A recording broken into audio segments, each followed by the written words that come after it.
Oh no, guys. Oh no. RFK doesn't like... RFK's not gonna like this one. Seed oils. Seed oils. Or oily seeds. I'm assuming those are... what's used to make that. I have no clue. This is probably fucking... I feel like it's a total $500 million. That might be too small to be Argentina. I feel like this might be too big to be... I would... Honestly, I would kind of guess as if this is Afghanistan, but I don't actually know because I don't know if Afghanistan even trades this much with other people because they have a shit ton of sanctions. Is today the hip? Yeah, today's the hippy dippy debate, buddy. Yep. I'm bike done. Dylan Burns brought it back already at the very politically important time of January or January 31st.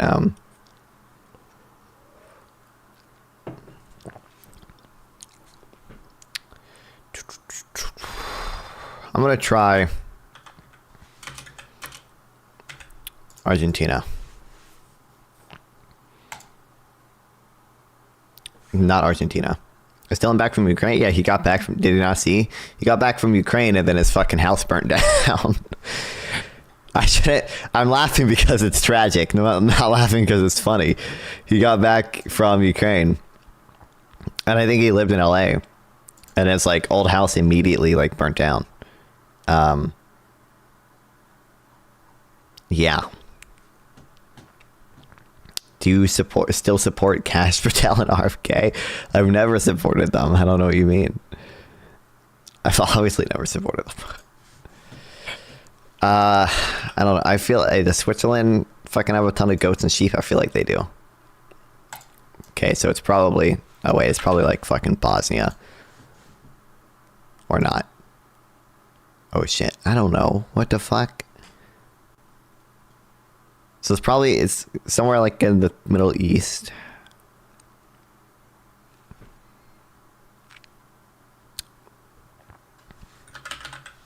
Mongolia? Oh, Mongolia is further. Okay, no, so it is somewhere like in the Middle East. Okay, god damn it, I should have just guessed. I don't know, Iraq. Oh my god, fucking kill me, man. It can't. Is it Iran? There's no way Iran would have oil. There's no actual oil here. Thanks, Bones to Doom, for the follow. I appreciate it. Oh, Bones. I know you, Bones.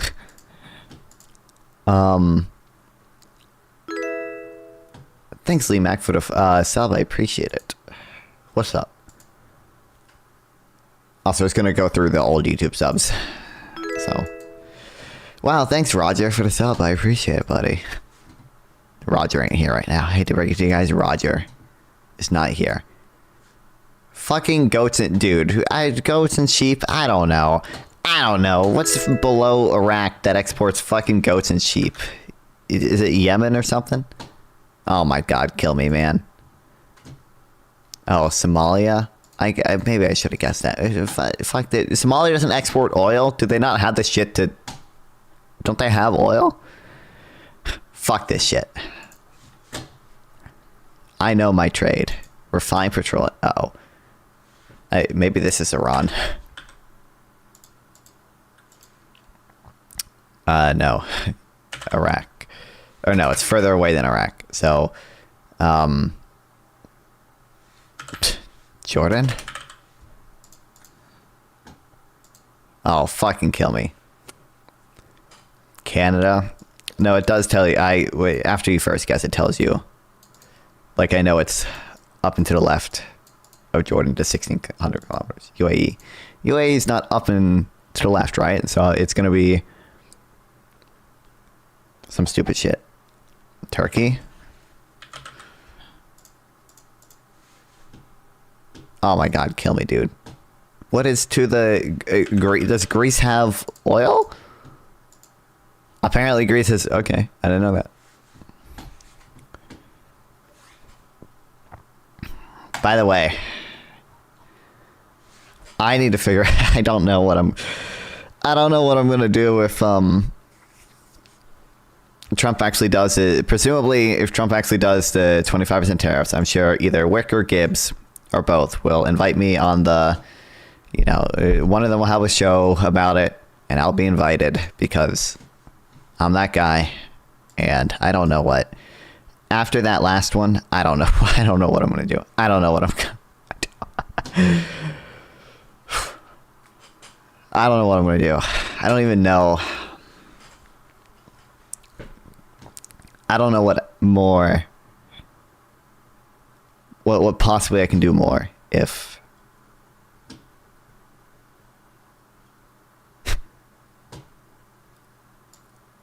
I don't know. I probably was insult Gibbs, not gonna lie. Well, Gibbs is the moderator. I respect you, not fun. I don't like or trust you, but I respect you. Okay. Understandable, Cowabunga, Tootsie Roll. Because God, that I never edited my reaction to that tariff debate, which I should do. Actually, I should have, fuck. Because I actually have content scheduled for all the way up until like February 3rd right now. I will fight the moderators of anti-moderate based. I don't know. I don't know what I could have done.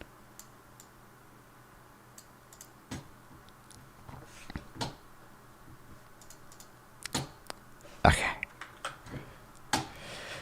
And there's no... How's uni going? I've been really... good so far. We haven't done that much. It's just the hippy dippy. This is right now. I'm doing the hippy dippy debate. I'm talking to Dylan's right now. You guys can't hear him. He's muted, but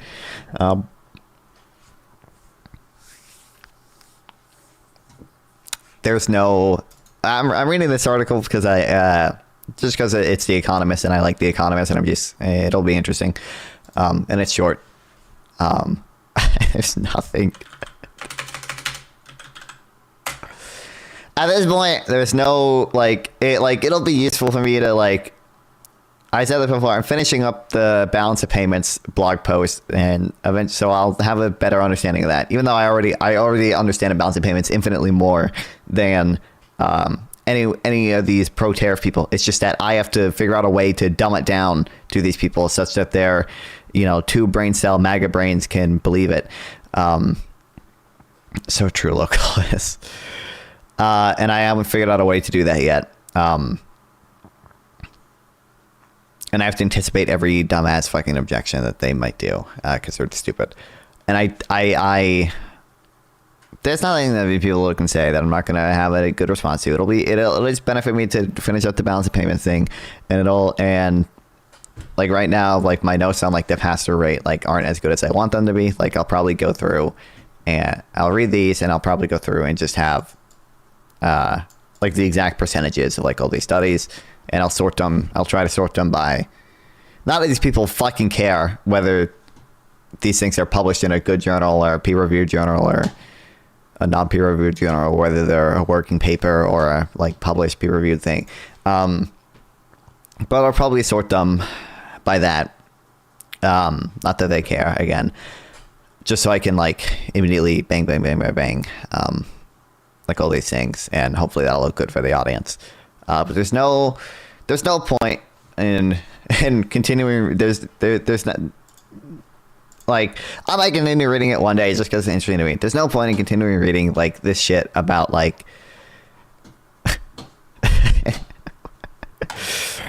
I'm never using this shit, man. Their brains would explode if I told them. If I told them, well, actually, because of the Mahmoud effect, countries actually tend to move towards the service sector over time, despite the increase in service sector prices, because at the sector level, demand is inelastic. And dog, no, I memed about including this one. What you fail to consider is that savings private is equal to investment plus the current account minus the savings government, which is also equal to investment plus current account minus taxes minus government spending, which in turn is equal to investment plus the current account plus government minus taxes. I don't know. I just probably need to do those things, have the pass-through thing completely ready. Exactly. Their brains are gonna my opponent's brains are gonna explode, and the audience is not gonna care. And I probably seem to make a trade deficit bad because money negative. Real true. Dog, kill me. Dude, it frustrates me so much. That's why I'm writing a thing about the balance of payments. Okay, the trade deficit reflects the fact. Okay, first of all, I know you're trolling, Bones. I know you're like me, but like, the trade deficit reflects the fact that investment opportunities in America are so great. We're such a good place to invest in that American savings alone can't finance them. Part of that is because America also, actually, I don't know if America is a low savings rate country, but America has a big budget deficit, and that typically drains savings. So we have a lower rate of savings than we otherwise would have. But the trade deficit is financed by a capital account surplus, or combined capital and financial account surplus, mostly in the financial account. The capital account is not that big. And that represents foreign money basically being invested in America. And that's a good thing. That increases workers' productivity, which in turn increases their wages. That lets a bunch of production happen that wouldn't otherwise happen. That lets the U.S. government borrow money for really cheap, because everyone wants to have U.S. bonds. Everyone, like, the demand for U.S. bonds is relatively inelastic because, partly because it's the world reserve currency, but again, partly just because we're a stable government and we have a good economy and a stable, growing economy. People want to invest here. People want to keep their money in the U.S. because or the money in U.S. bonds because it's a stable investment. We have a central bank that's independent, save any actions by our current Lord and Savior, Donald J. Trump. It's just a good place to hold your money. That's not a bad thing. Well, the one argument you can make kinda is it's more an argument against like inefficient government spending. It's like, oh yeah, like, just let's finance our debt for really cheap, and then we can basically waste a ton of money. The government can waste a ton of money, and it's cheap to do so because the demand for bonds is inelastic. But this makes me want to get more invested in how trade works. Not gonna lie, my econ knowledge needs some touching up. I'm not a very good writer. I'd recommend go to Paul Krugman's Substack. Cato has a good defending globalization. The Cato things are kind of long, but like Paul Krugman has like some good blog posts in his Substack. I have like a few blog posts on my Substack. I'm not nearly as good a writer as Krugman though.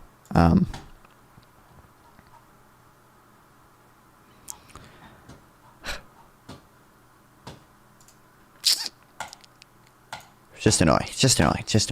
And I'm working on the balance of payments one, okay? I'll get it done one day, guys. I'll get it done one day.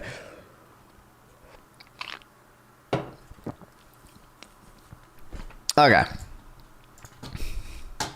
No one gains from American tariffs on cars from Mexico and Canada. Donald Trump levy will hit this country's car makers hardest. Are you going econ stuff? Doing econ stuff? No, I've done, like I said earlier, I've done enough. I've done enough to talk to any of these people on tariffs, okay?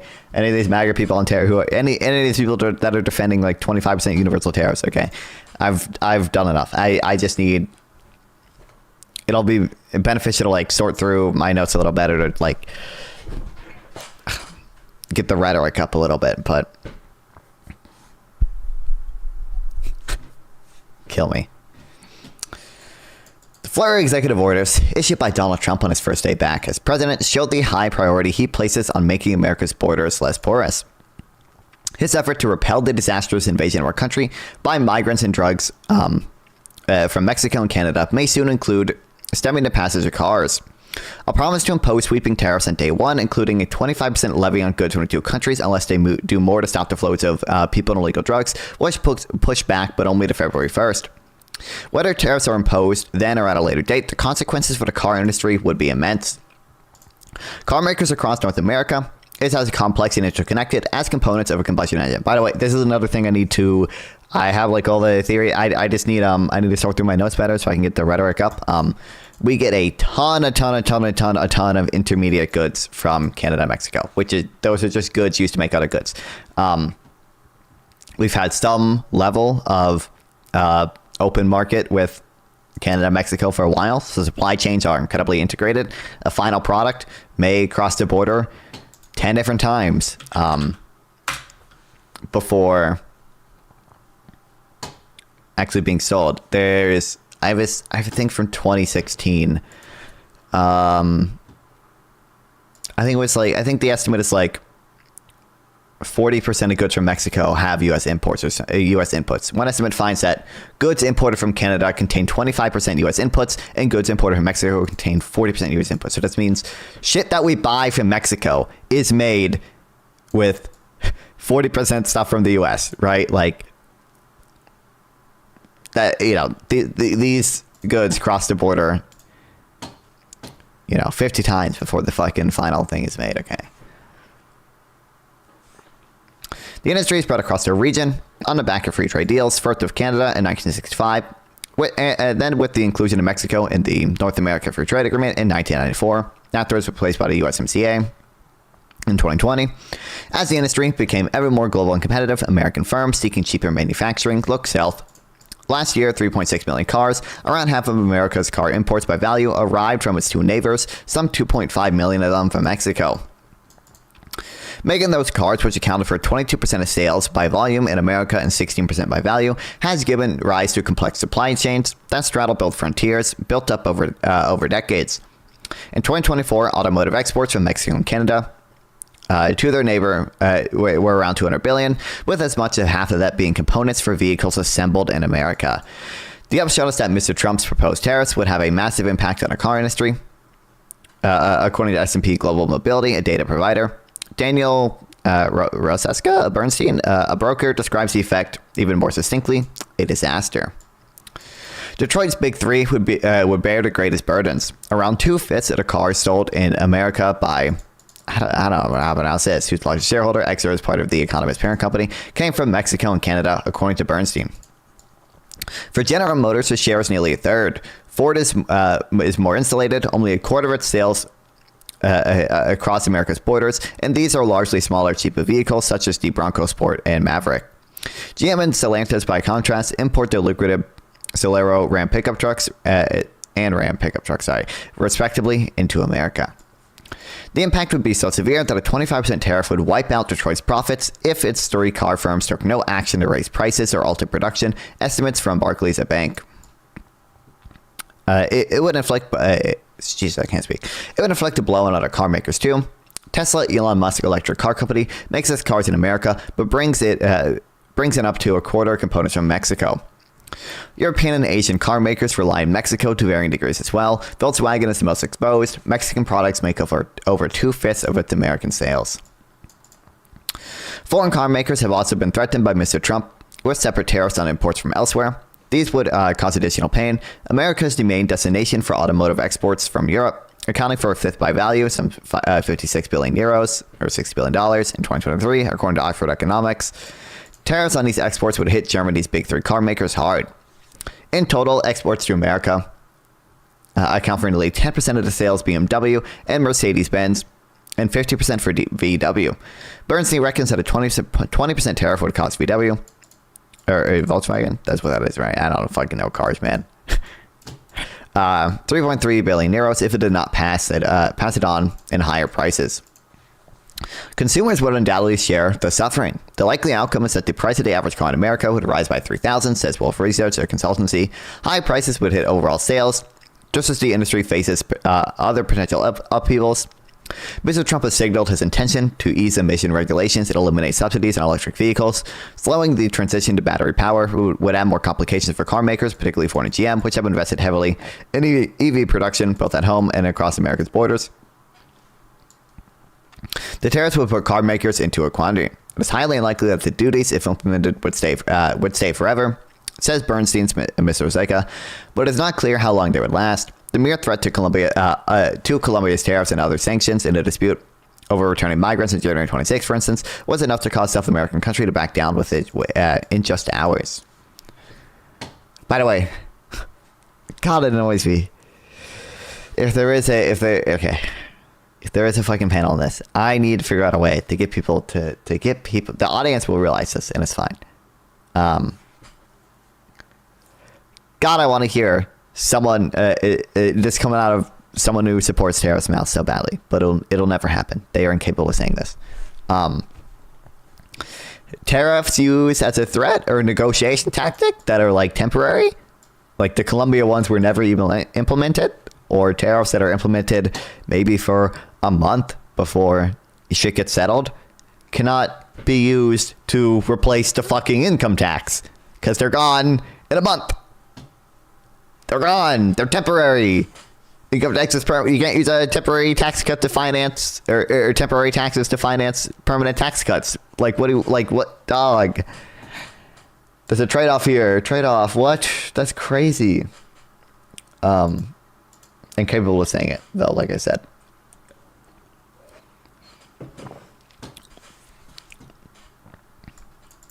Bordering on a ridiculousness. If tariffs lasted only for a few weeks until Mr. Trump run concessions on migration and drugs that he could present as a victory, they would still be highly disruptive. If they persisted, it might be possible to relocate some production to America. But reconfiguring factories and supply chains takes time and would raise the cost permanently. One theory is that there is another motivation for the threats. They act as a bargaining chip to bring forward a renegotiation of the USMCA, currently up for review in 2026, on terms far more favorable to America, with the view of advancing Mr. Trump's goal of bringing manufacturing back home. By the way, okay. I know I said it was done. Okay. I hate this framing so much. I see everyone do this framing of, first of all, they'll say, just talking about renegotiating it, but they'll say, oh, the USMCA was basically NAFTA, but with like slightly more favorable terms to the US. And by that, they mean like we, instead of mandating that cars had to be made with 30% US components to not get tariffed, cars had to be made with 40% US components to not be tariffed or something. That's not more favorable to the US. It hurts us. I don't know. Dog, what do you mean? Dog, that's not beneficial to I don't understand how people think that is beneficial. It's just not beneficial. It's just dead weight loss. It's not nearly as bad as full on like tariffing shit, but like there's still an opportunity cost to that. That's still dead weight loss, brother. I don't know what you mean more favorable. He's argued that tariffs are the only way to save America's auto industry, but they could also cause a car crash. Whoa. Get it, guys.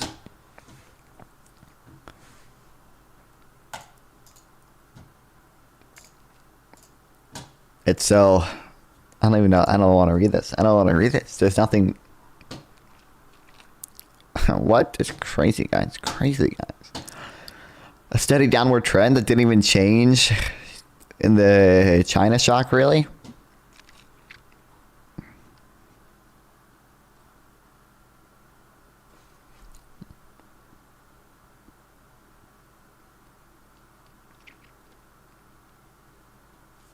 This is the book I was citing earlier, the Behind the Curve. Trade deficits weren't the main reason for manufacturing relative decline. What was? Basically, it's the same story as the relative decline as farming as an occupation. Even though America is a big agriculture exporter, we got good at farming. We no longer need that many farmers. Similarly, rising productivity in manufacturing has reduced the need for industrial workers. You may think doesn't mean that rising productivity will eventually lead to mass unemployment. Elsewhere, notice a fallacy of composition. Read my old article, The Accidental Theorist, which explains it all in terms of hot dogs and buns. Oh, Jesus.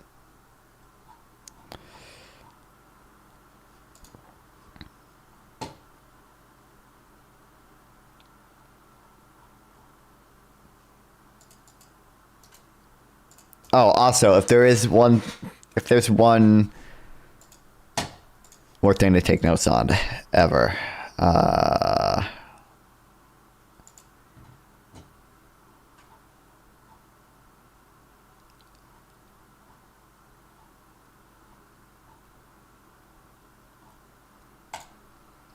It'll be shit like this. Like, I'm not actually.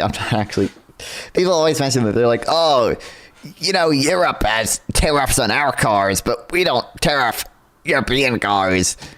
I'm not actually convinced that the U.S. has treated that unfairly in global trade or anything. I think there's something to the potential IP theft. I shouldn't even say potential. China does do IP theft, and there's a potential that could justify some level of tariffs or something. But I'm just not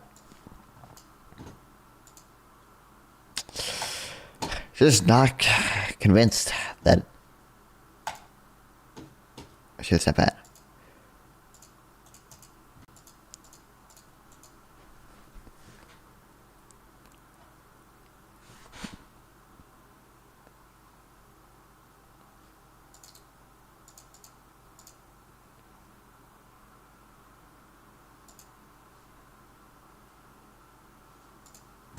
What's up, Cruiser?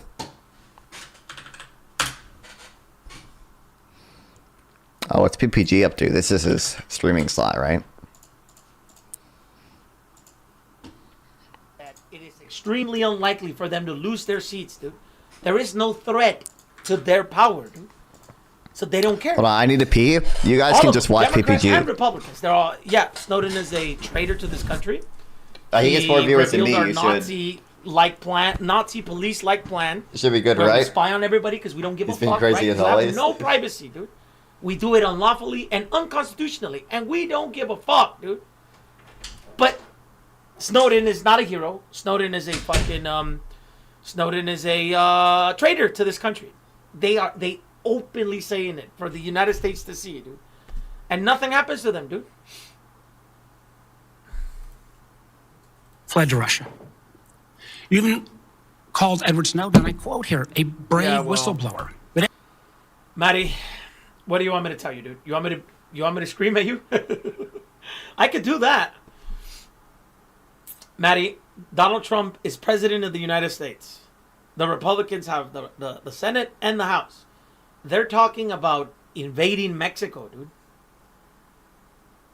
You, right now, under our circumstances, Tulsi taking that position is, like I said in the beginning, dude, the best thing that could come out of this shithole. I don't know what to tell you, Maddie. Edward Snowden isn't a whistleblower. Up, in this case, I'm a lot closer. Kash Patel, there's only two people that are actually anti-establishment, and RFK is like in the middle, dude. RFK is horrible in so many fucking ways, and he's barely anti-establishment, like when it comes to pharmaceuticals. Kash Patel is a right-wing neocon. Everybody else in Donald Trump's administration, except, three people. Tulsi, RFK, and Lori Sanchez, dude. Those are the only three. Kash Patel is a puppet, right-winger neocon, dude. He's not right about anything, Cruiser.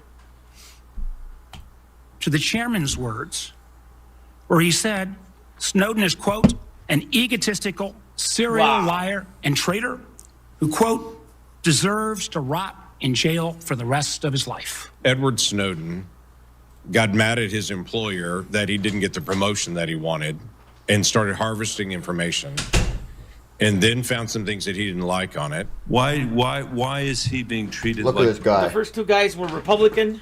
This guy is a Democrat. This guy. So is Kash Patel really a right-wing neocon? Everything from... I don't know if I would consider him a neocon. Everything I've seen from him seems like he's more insane than just like your typical neocon.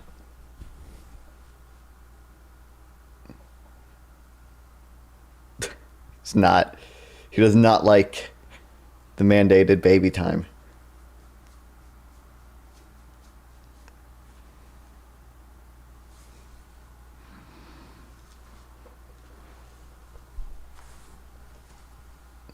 Look at him, though. Look at him, though.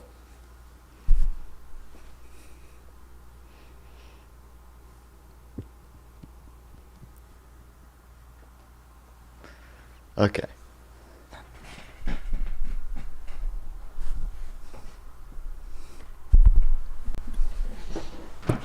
What's up, Ricky? Welcome back.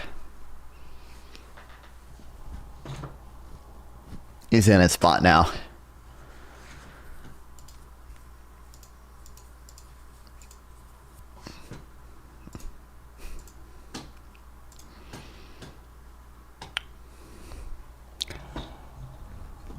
Okay. This is your best stream ever. Thanks, I guess. Wampa Stomper. I don't know. I need to figure out my mic placement better. Or was. Just because of the cat. He's been on stream plenty of times before. There was a nice cat.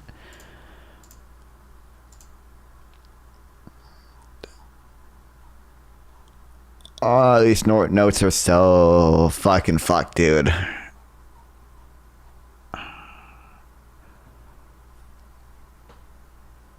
Not Myola. Okay, makes sense.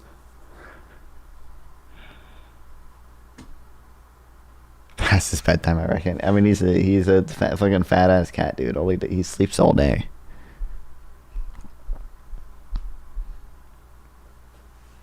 What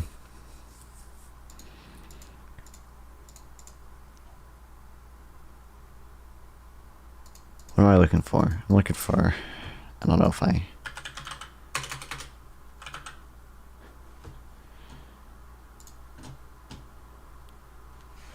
This, I think.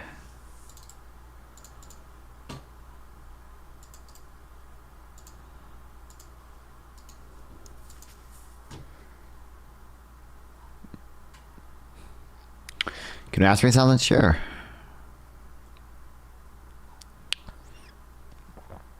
We doing Gaza stuff?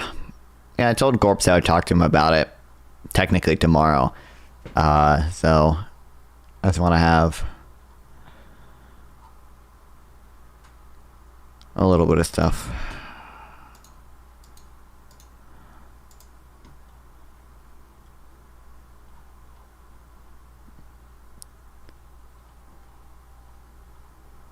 Gorps is not nice. Yeah, I didn't. We chatted for a little bit, like the very beginning of the month, and I was like, "Yeah, we can talk about this again in 30 days or whatever." And then I didn't do anything about Israel for 30 days. All I did was, the Trump stuff, really, but.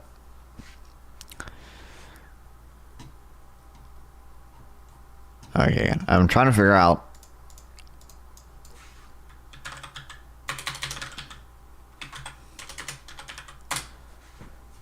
Can I ask you a dumb fucking question about Gaza? Sure.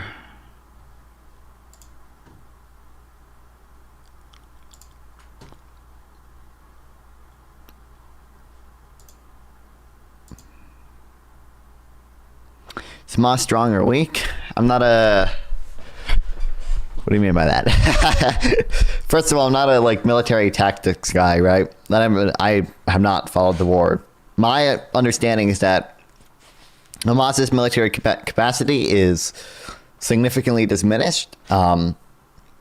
They probably lost about 30 to 50% of their trained fighters. They have also been recruiting fighters, but those fighters are not trained, although now potentially they could train them again. It seems looks like they have a lot of dudes, but does having a lot of dudes matters? Yeah, having a lot of dudes matter to some extent. I mean, the having a lot of dudes matters because I think a big issue for Israel's been they'll go in and clear an area out, and then they'll leave, and then a month later, Hamas is able to reconstitute itself there, right? I think this has happened in the north 3 fucking times.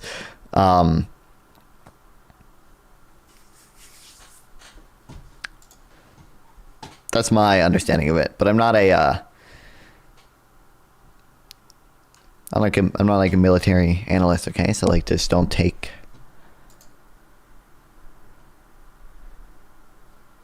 what I say too seriously.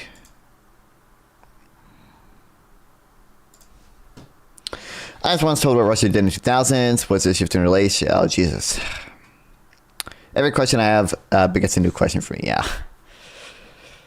East or West. I would agree that sentiment if the leadership of Russia changed 14 to 22 years, depending on how you define the start of the conflict, but it would still be the same result. However, if not, I think the Russian leadership holds on to something very personal when it comes to the West, like their butthurt. I'd argue that became long before 2014, even before 2008. Maybe I guess I just don't. My understanding is that like we didn't care about Russia that much when they were prior to I think 2008 is when things kind of started heating up with Georgia, and then 2014 when they annexed Crimea, the whole Maidan situation. So anyhow, what do you want to talk about, of course, regarding Gaza? Whatever you think Gorp's like to talk about. I mean, I don't think we didn't like set a topic or anything. We don't have out of time yet. I think there are some things. So I guess my general view of the conflict, which Gorps heavily disagrees with. In fact, I think we probably don't disagree that much on the view of the conflict. It's just that we kind of have the roles. If we had the roles reversed, you have one-sided people, Hamas, who intentionally targets civilians, invaded Israel on October 7th and intentionally targeted civilians. And then you have the other side, Israel, who incidentally killed civilians while protecting himself from the first group of people. Gorps is, I guess, of the position that Israel is intentionally killing civilians.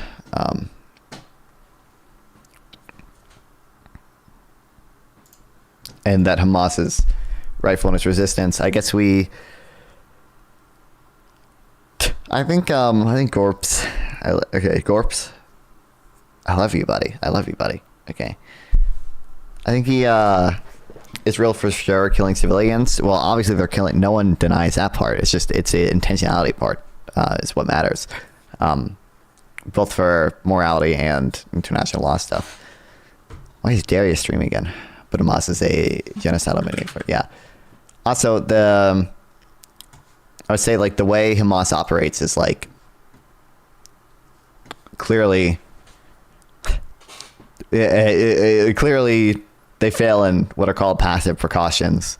They use tunnels. They operate in the basement of buildings. They operate in fucking hospitals. These are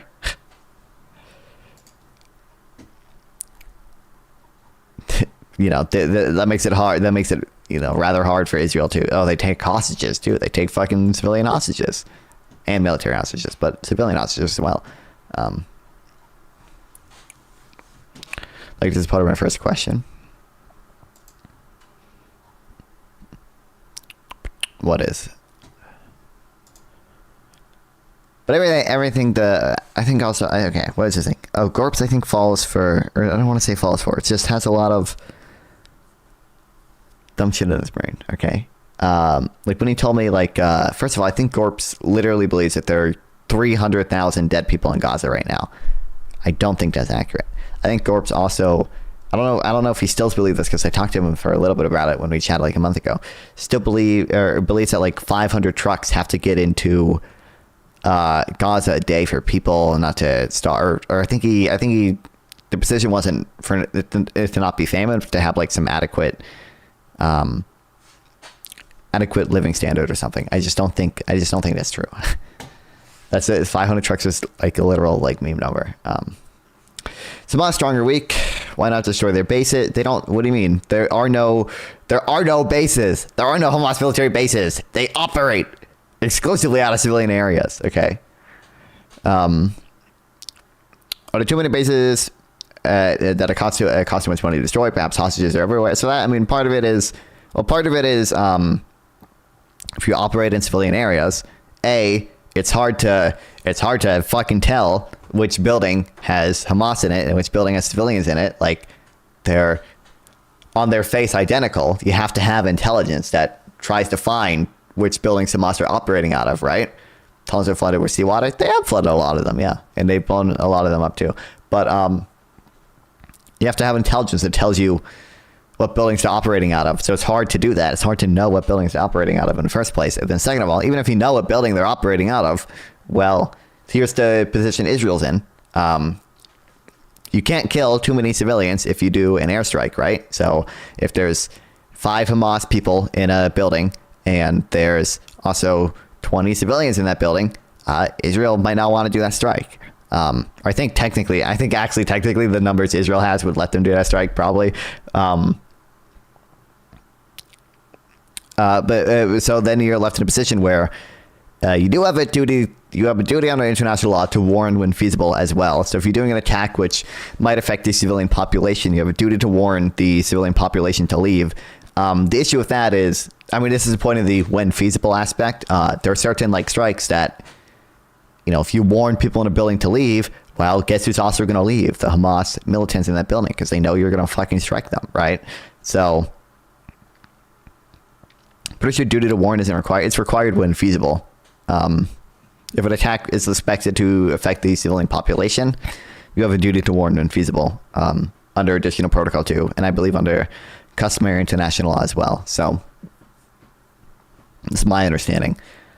But there are attacks where it's not feasible.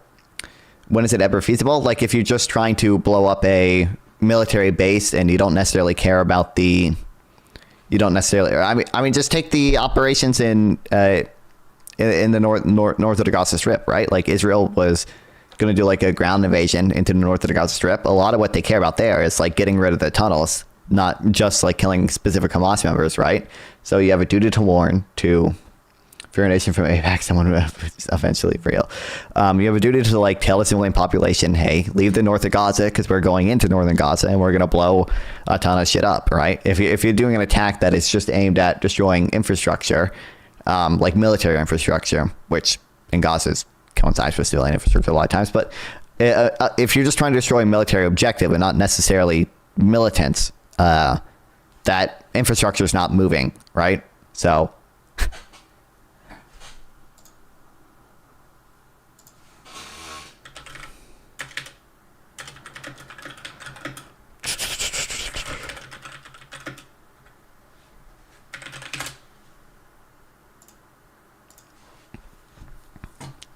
I definitely have notes in this somewhere, but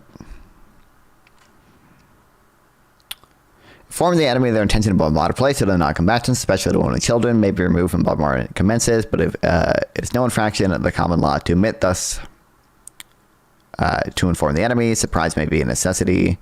I think that's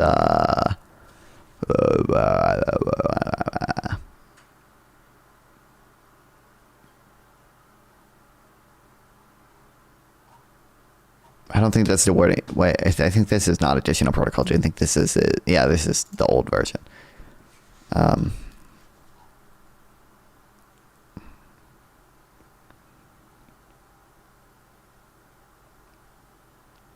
This is the law manual war unless circumstances do not permit effective advance warning must be given on an attack that may affect the civilian population. Israel does not dispute the rule's customary status. Yeah.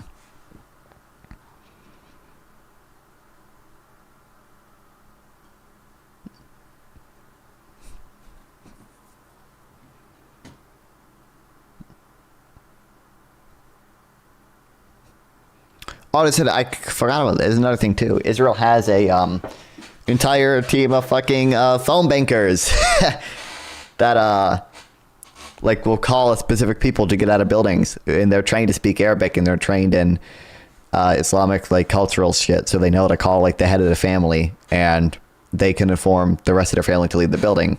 Yeah.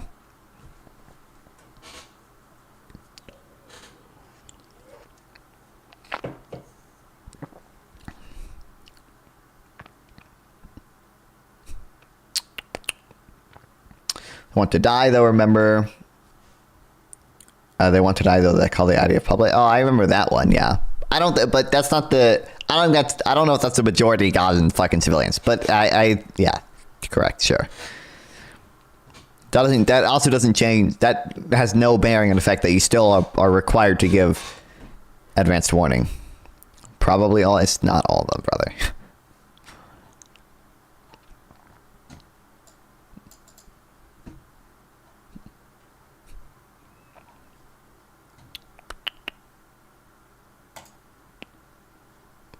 Anyway, I don't know. We'll probably start with these.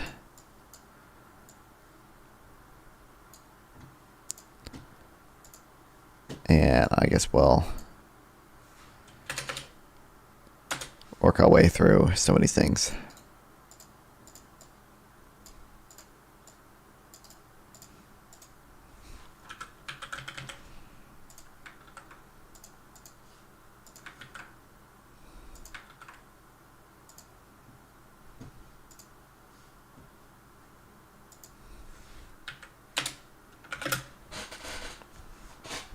What points you want to be of corpse in order, like in order of some kind? I don't know yet. I don't know. I think I might start with like. Do we think that? I don't know. I don't know what. I remember also Corpse told me that he doesn't think Hamas has to adhere to the rules of his insignia, which I don't know what. I don't know what international law he thinks apply. Why would you sweep for Destiny? Free views. What do you mean sweep for Destiny? I don't know how much I sweep for Destiny.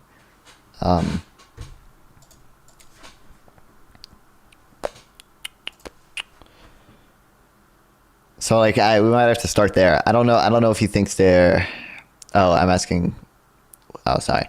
I don't know. What you mean? Probably not. No, I don't think so. I mean, I was fine going on with like Darius, right, in their DGG after party, but I don't think. I think I'm still like if Destiny. I think I'd be on a panel with Destiny still, but I think if hypothetically I got a message from Destiny, I'm looking for new orbiters, and I need someone to come in my VC every day and do shit like Pisco, Josiah, all those people did. I think I don't think I would do that still. Like,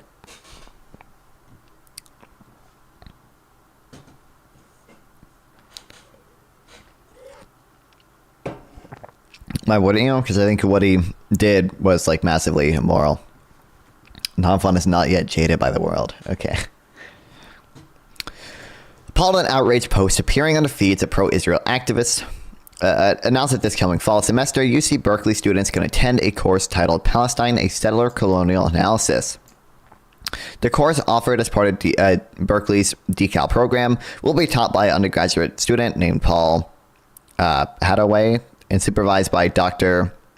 Hatsim Bayzid, something like that. I don't know how to pronounce it. Stupid fucking name. One of the most vocal and industrious anti-Israel scholars in American academia. The fact that a one-unit course, headed by an undergraduate student, is creating such waves is telling of the level of anxiety that the term settler colonialism invokes when the Israeli-Palestinian conflict comes up. This shouldn't be the case. For almost a century, Zionist intellectual enemies, especially on the left, have considered it part of the parcel of European colonialism. In recent years, the addition of settler to colonialism has gained much traction among scholars who engage in anti-Israel activity, particularly BDS, as well as intersectionality activists. Settler colonialism conveys an unarguable sense of delegitimization, racial exclusion, and financial exploitation. If anything, it sounds more biting, perhaps because Israel still actively sponsors settlers and Asabric, but it also tends to be incorporated willy-nilly into research and public commentary. I say that as a caustic response to DMI. I hope to see you. Hope you get to determine your path as you see fit based.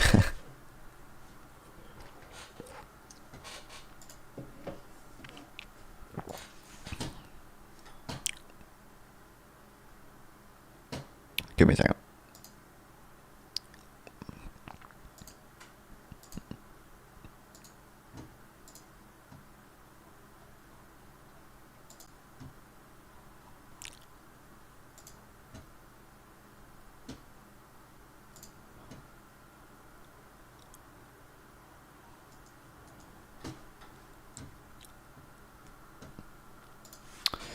I'm a plague, a cog, a brick. Thanks for entertaining my... I appreciate the questions, don't worry.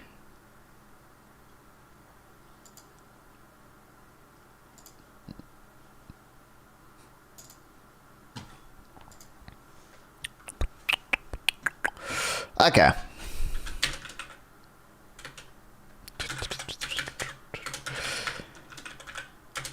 anti-Zionist have long used the term settler colonialism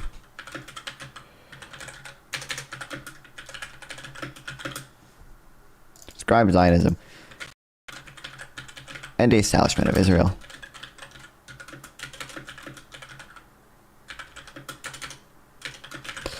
Evoke some sense of delegitimization, racial exclusion, and financial exploitation.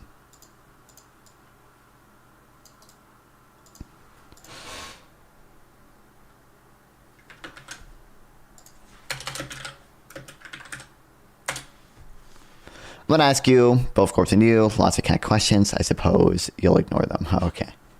Well, if you ask them during the debate, I don't think we'd read them or whatever, but.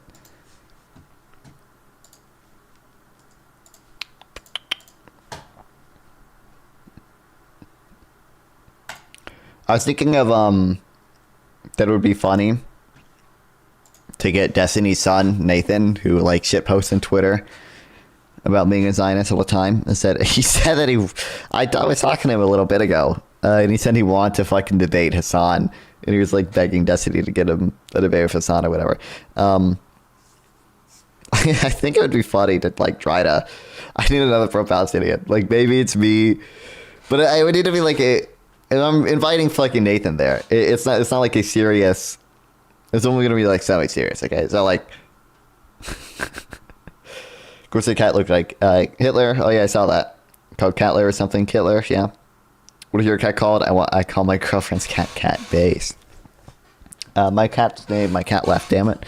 His name is Cosmo, and he's awesome and fat. I mean, ideal weight. But I thought it would be fun to get like me and Nathan against like I don't know, maybe Casey and is Cosmo Black Matter? What? Call it dog based. I don't. Maybe Casey and Anarchy. Casey and Anarchy against me and Nathan. I think that would go hard.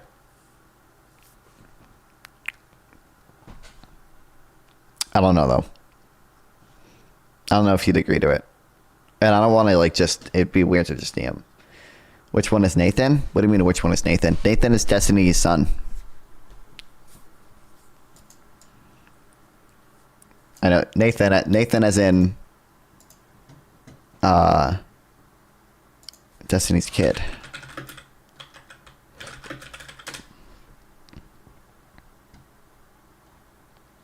He has a channel. Somewhere. Hold on.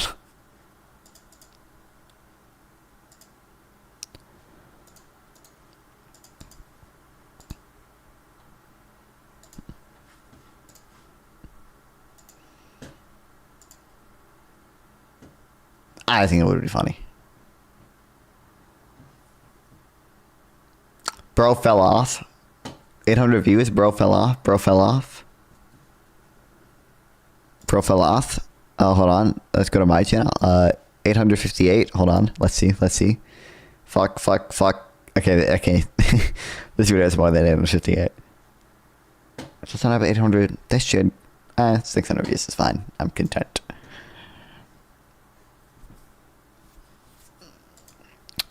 Often, this writing evidence is an erroneous understanding of the concept as a form of colonization on steroids. The temptation to blur the distinction between colonialism and settler colonialism stemmed from a desire to see history repeated and Zionism vanquished through glorious anti-colonial struggles, such as those kicked out of that kicked the French out of Algeria, Algeria, or the British out of Kenya. Is Destiny good? I'm not seeing. Well, what do you mean by good? I'm not seeing a Destiny thing. I was like, oh yeah, that was good. I mean, what do you mean by good? I think Destiny's a good debater. I think we're obviously pretty aligned on our political beliefs. I think he's relatively knowledgeable on most things.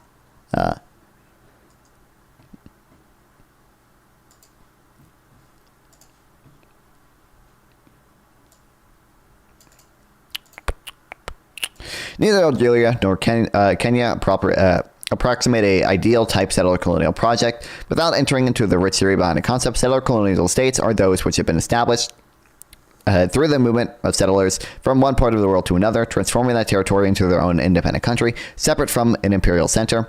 In all the historical cases, this transformation was achieved through forms of violence committed against indigenous cultures, indigenous land possession, their political standing, and their very physical existence. Many prosperous and democratic nations fall within this rough definition, most notably, of course, the world's only superpower, the United States of America. I like to say Destiny home run for all his hype. A Destiny home run, like, I'm trying to think. I don't know, what Destiny debates I've really liked. What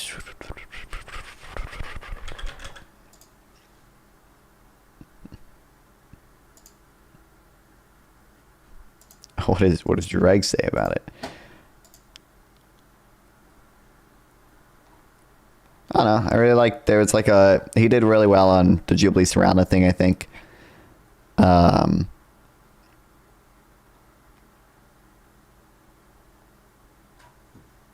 think he did really well in the. Oh yeah, I think he did really well in some of the Cenk Israel debates as well.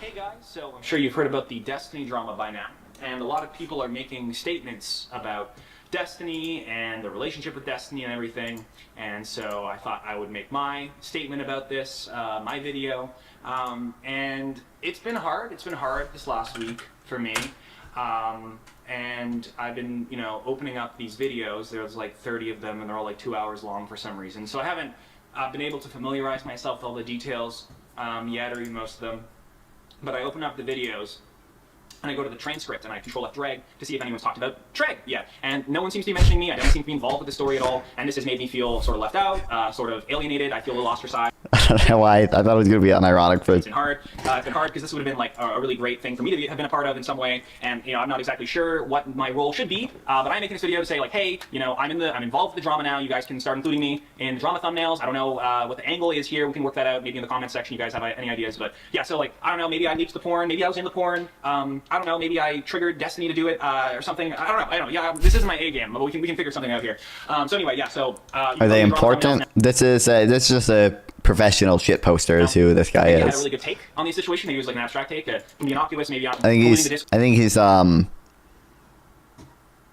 he was on Destiny's podcast like once, but. Of course, you can make a video about maybe my reverence. So yeah, I don't know. You put me in the drama thumbnail, Turkey Tom. If you want to put me in the drama thumbnails, go ahead.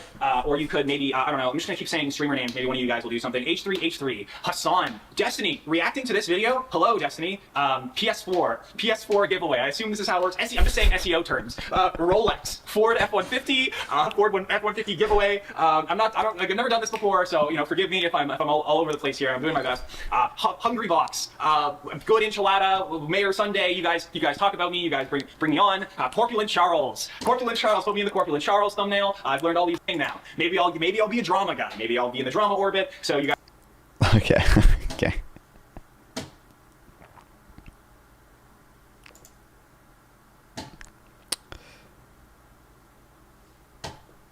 Awesome.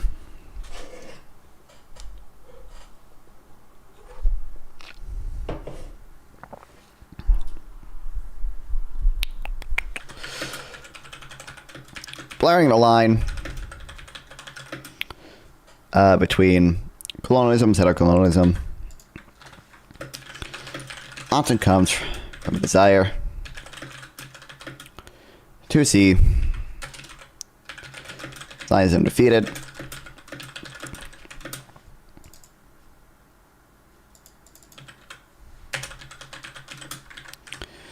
the same way colonial projects in French Algeria,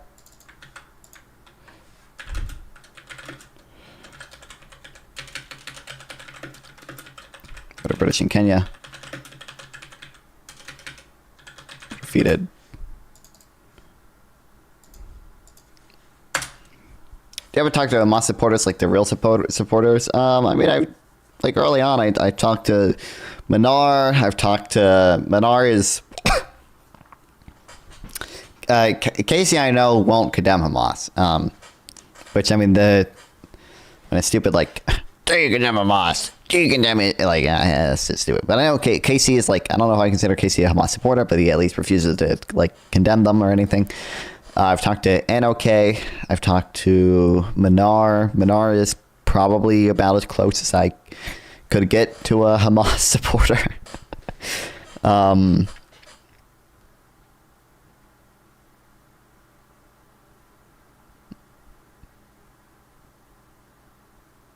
I think that's I think those are the people that have been the closest. Yeah, I don't really know. If you count any of those people, then yeah. So no. I mean, I don't even buy Hamas supporter. Like, there aren't many like actual, like real, true, like honest to God, like Hamas supporters. There just are not that many people out there who do that. None that I know of in the streamer space. I've talked to PPG a little bit about it, I guess. I don't know if you count him. What do you think he's up to? One's that fundraise? I don't think you can even do that. I don't think you can fundraise for Hamas. That's got to be illegal.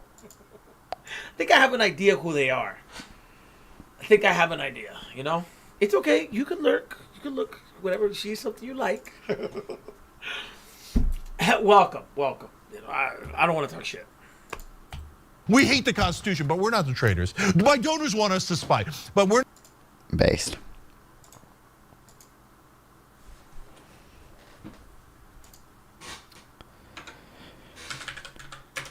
However,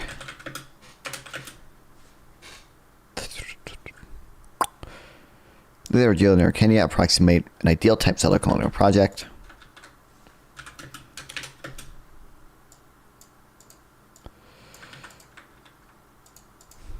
Settler colonialism. A set of tales. The movement of people. From one part of the world to another.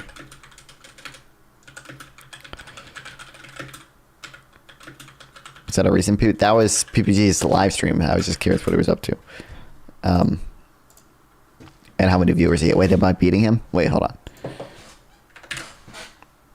There's no way I'm beating him because I'm reading boring shit right now. First. Fuck, he's gone and he has 26 viewers.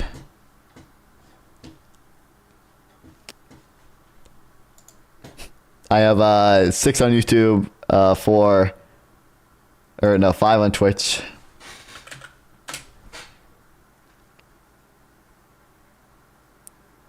Two on Kick, damn it. Fuck.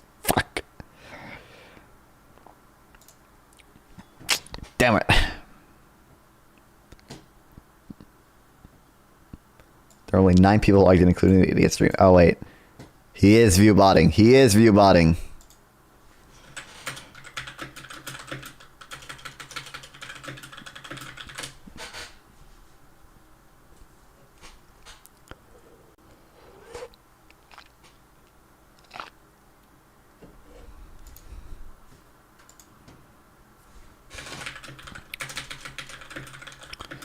Into their own country.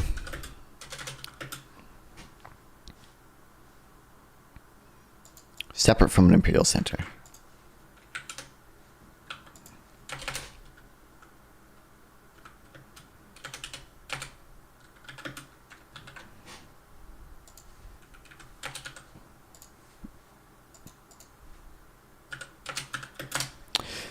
I would be the most insane thing to sit you down with Gorps, his wife, PPG, and does Gorps' wife stream or anything? Discord. I think that's the last time I talked to Gorps about it. I think he was engaged.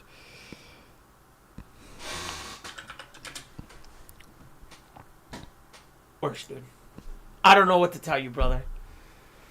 Look, I maybe you hate me so much because I tell you the fucking truth and you don't want to hear the truth. So you literally created a Discord of fuck PPG. Based? Fuck PPG Discord, which I mean that doesn't do anything to me, dude. That just tells me that I know that I'm hurting your little fucking fifis. when I tell you the truth. Why do you come here? If you don't want to hear the truth, man, if you want to... You don't want to hear the truth.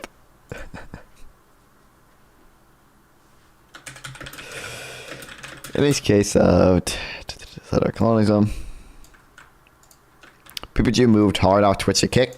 PPG was banned on Twitch. He keeps telling me to move my viewers to Kick too, and like if you guys want to, you can all go watch and Kick. Is what I tell him. Like people will watch where they want to watch. People want to watch on Kick. I multi-stream. You guys all have the ability to do that. If you sub on Kick, I get more money than you subbing on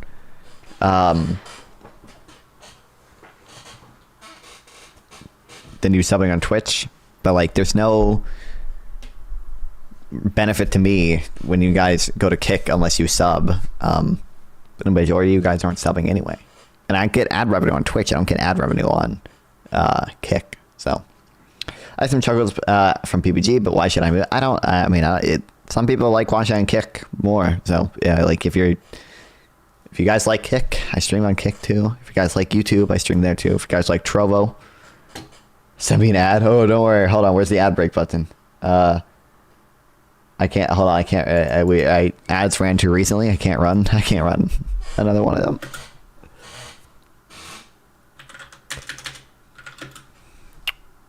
Anyways, what achieved.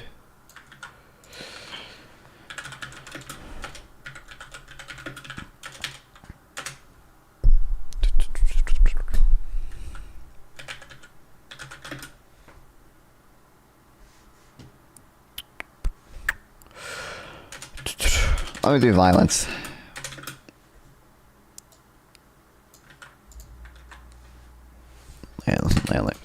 Land possession.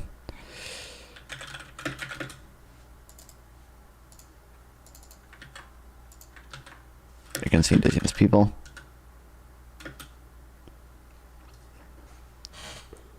Oh my god, sample text. Hello?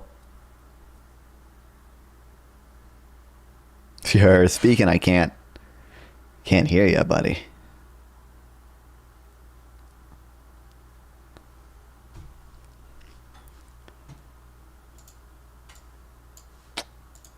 This guy.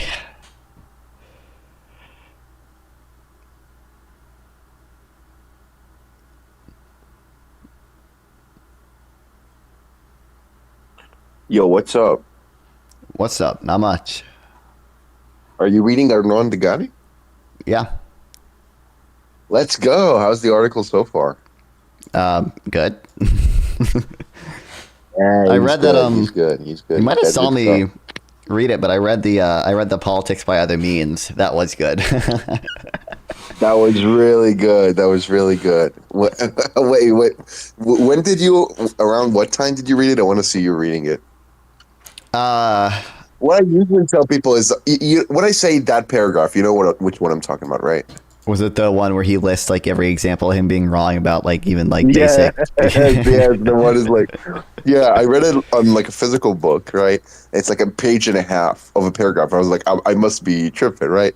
And when I tell people to read the article, and if I read it with them, I tell them, okay, now we got to the paragraph I love, okay? Please try to read it as fast as possible while still understanding every word. Because that like increases the effect of it. But it's like insane. This is like my favorite paragraph in all of like Israel-Palestine like literature. It's just like machine gun of like, you're retarded, just like over and over and over. It doesn't stop at all. But yeah, some funny stuff. Yeah, it's a good article, right? It is. It's hard for me to. I have fucking like a Noam Chomsky like Ian Pape like book that I read. I didn't read all of it. On Palestine. I have. They wrote two of them. They have one Gaza in Crisis and the other one on Palestine. It's hard for me to like. Oh. It's so weird that like I read. I actually did read all of Gaza in Crisis. I don't remember most of it by now, but it's so weird to me that like non-fun, 3 years ago was reading that and didn't know like anything about Pape's shit, didn't know anything about, well, no, Yeah. Trotsky has some shit too, but also just like the way they present things about like even not understanding like, the reading of like UN 242 and like all that stuff. It's just like, Yeah. the fact that No, you I can mean, read also that the book fact that Chomsky is willing to write with such a scumbag shows a lot about Chomsky. Yeah. Yeah. But I mean, I don't know. I'd like also hope Eddie Morris defends positivism. That's good. That's base. W. Morris. Nowadays, Poppy changed his tune. He's like, oh, I'm not a postmodernist anymore. I'm a positivist now because I believe Palestinians are objectively right. Or some shit. He's retarded. True. He's dumb. But yeah. Dude, it was Which is also like, so okay, funny. you know It's so what? funny that like he we're going. Yeah. it's so funny that he was like, he does the things like, oh, well, we're gonna denationalize the conflict, and then because that's so fucking retarded, like in the very next paragraph, he's like hardcore hedging. He's like, well, sometimes you can't do it, and it's like, And also, dog. let's suppose he had a change of heart and changed completely his methodology. Why not retract your previous work if it's from a flawed methodology, or at least correct it somewhere? But you're not. That shows a lot about you. Like if I was convinced, I don't know, the best way to, interpret the Constitution was through the current, I don't know, like a textualist, whatever. But then I changed my mind and I'm now a living Constitution interpreter or something. I would probably retract my previous rulings or something. Yeah. I would not. I would do something like that. But either way, very dumb, very bad guy. Yeah. I mean, it's not like Morris doesn't make mistakes, but he's significantly better. Also, I mean, Arnaud Degani has a lot of good articles. He has the Why Israel is a settler colonial state, and that's okay. That's the one I'm reading right now. Yeah. You sent me 3 of them, and I have the 3 that you sent me that I'm going through. Yeah. So this one, he has why calling Israel a settler colonial state is like stupid and vapid or something. And the other one is like, don't cry for UNRWA, it helps sustain Israel's occupation, which is a good article. Yeah. All of them are good, but this one is like unexpectedly good. But yeah. Some good stuff. Either way, good for you for reading. But any debates coming up? Yeah, technically tomorrow I think I'm talking to that corpse guy again. I don't know. That'll be interesting. Ooh. So, Gorps, the pro-Palestinian dude. That's why we're reading this now. Oh, that guy. Yeah, the guy that thought you were uneducated. The guy who thought I was what? Yeah, from a month ago. The guy who thought you didn't know much about the conflict from a month ago. Yeah. That guy deserves bullying. Yeah, but whatever. Okay. Yeah. I don't know if reading this will help much, but yeah. Well, it's interesting, but yeah. Oh fuck, now I forgot what I was gonna say. God damn it. You messed me up. How could you do this? Oh boy. Yeah, I don't know. I mean, I think I'll go through. I think I'll read this, and I think I have to read a little bit of stuff about self-defense, because I think he's of the position that Israel doesn't even have a legal right to self-defense in October 7th. I think that's probably dumb. I think he's. I don't know if he's still of this position, but I think he still literally believes that Hamas doesn't use any hospitals or doesn't use any protected sites, and I'm looking at a lot of these pictures and I don't know what else to make of them, buddy. I don't know. Maybe they're, oh my god! After 2 weeks, I'm opening Instagram. After 2 weeks, the retards in the comment section, the guy replied to me again. What the fuck? What's the guy doing? Well, he didn't really reply to me. He just said, "Oh, calling yourself a data scientist and masquerading as an expert." That's not what I did at all. True. Over the oligarchy study thing? Yeah. Based. Yeah, over the oligarchy question. Yeah.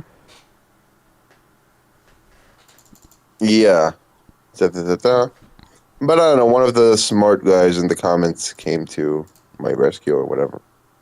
But yeah, either way, whatever. That guy's dumb. There's a reason he didn't reply to any of the stuff I actually wrote. But yeah. Either way. Let's see. Yeah, I mean, good luck with debating the what's his name, Corpse. You said like a Yeah. G Corpse. Okay. Gorps Inc. Okay.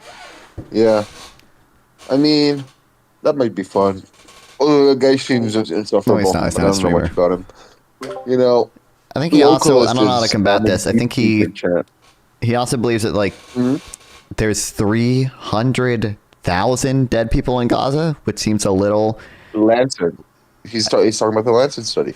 But the Lancet was like 186,000. Did they that's update the it to lower- 300,000? That's the lower estimate. That's the lower estimate. Oh, okay. That's what's shocking me. Like all the pro-pallies supposedly looked at that study, but chose to take the lower estimate. That's funny to me.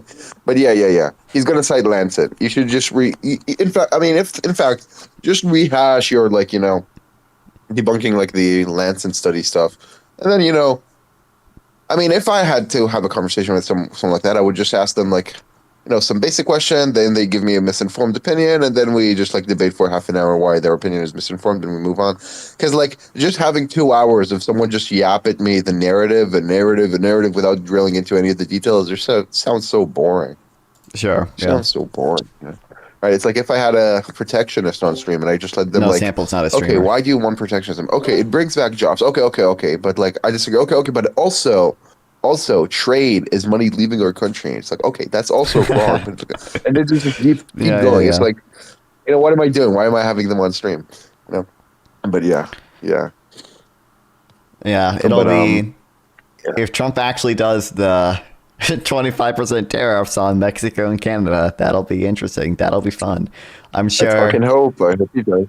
I'm sure Wick will do a panel on it, or maybe Gibbs will do another panel on it, and I'll be invited, and it'll be another shit show. You're the goat. Yep. Yeah. What's interesting to me is well, it's not interesting. I'm in a pickle. Okay, I want America to suffer right now, so people know the consequences of voting for Trump. Okay. Yeah. But also, I don't want the immigrants to suffer because they didn't do anything. They didn't do anything to deserve it.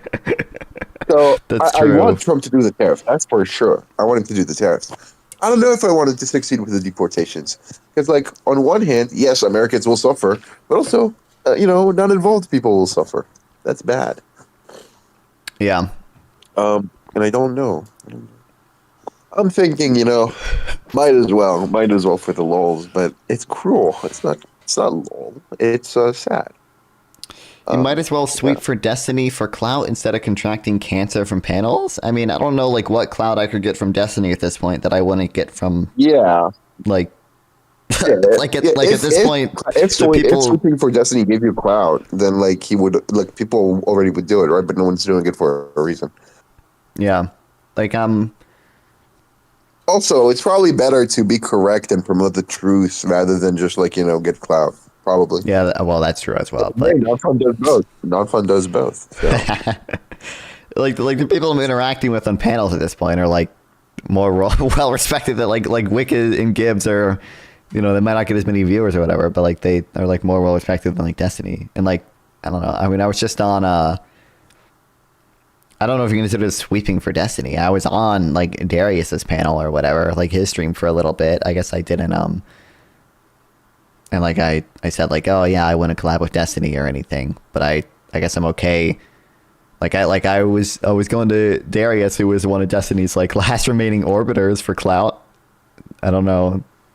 See, I strike a balance. Maybe. Either way, whatever. If you think you can get more clout, then you do it. You start streaming. What are you talking about? True. Chat. I'm talking to chat. Right? If chat is oh, you should do this, it's okay, you do it. Prove me wrong. You do it. Right? That's my approach. But yeah. Yeah, some silly business. Yeah. What do you think about DeepSeek? I see Localist is using it in chat. Yeah, Localist uses it a lot. He's very happy. I haven't done a ton of reading on it. I mean, I don't have it. It clearly it's fucking won't say anything about Tiananmen Square, which is funny. I tried it. I tried it once just because I was I haven't made much progress on it because I've been doing other shit. I like pasted in like my half finished like blog post about like the balance of payments, and I was like, hey, like finish this, and like it did not super great job. I don't think it did it. I didn't really do much better than when I compared it to ChatGPT, and also they had different answers for something which confused me. So I don't know. I don't know what to do about that. Yeah. Yeah, that's right. Let me see something.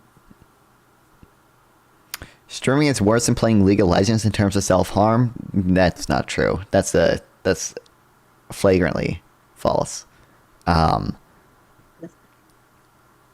You don't even get anything from play. Like you don't get I get happiness and money when I stream. Not much money, but a little bit of money. When you play League, A little like bit of money.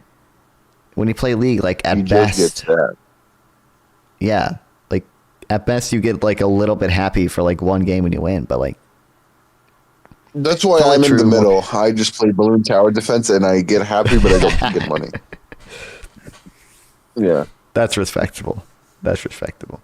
Alternatively, I play Bach and I get happy, but I don't get money. This guy, But yeah, nerd boy this over guy, here. that's right. Bach is the greatest composer of all time. Name one piece by Bach. Well, I can't because I'm not a loser. Well, you're not informed. That's what you're not. Not informed on stupid stuff. Stupid stuff. Yeah, you cannot describe how it's stupid. It's just bad. Either way, chat, non-fun. Guys, my heart goes out to you guys. My heart goes out to you guys. And I hope it doesn't become a new Nazi dog whistle.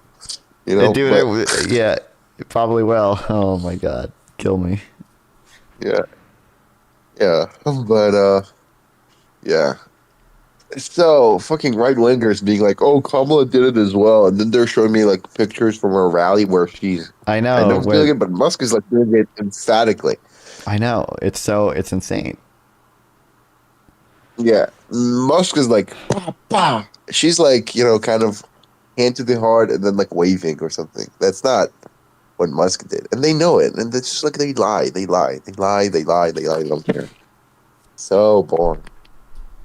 Well, either way, yeah. So sharpen up on why the Lancet study sucks. I mean, Avi has Yeah. a good thread on it, I think, or he talked about it a lot. So I would just look up whatever he mentioned, like Lancet, on Twitter.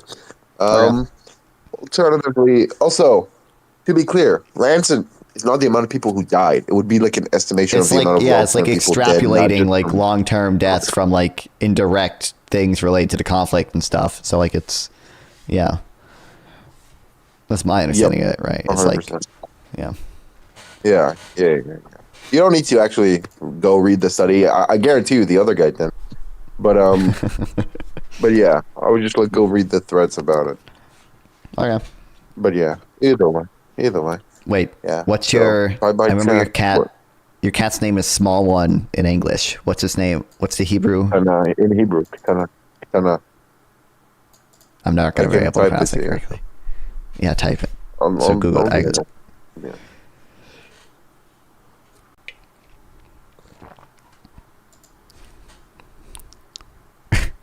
Wait, pronounce it again?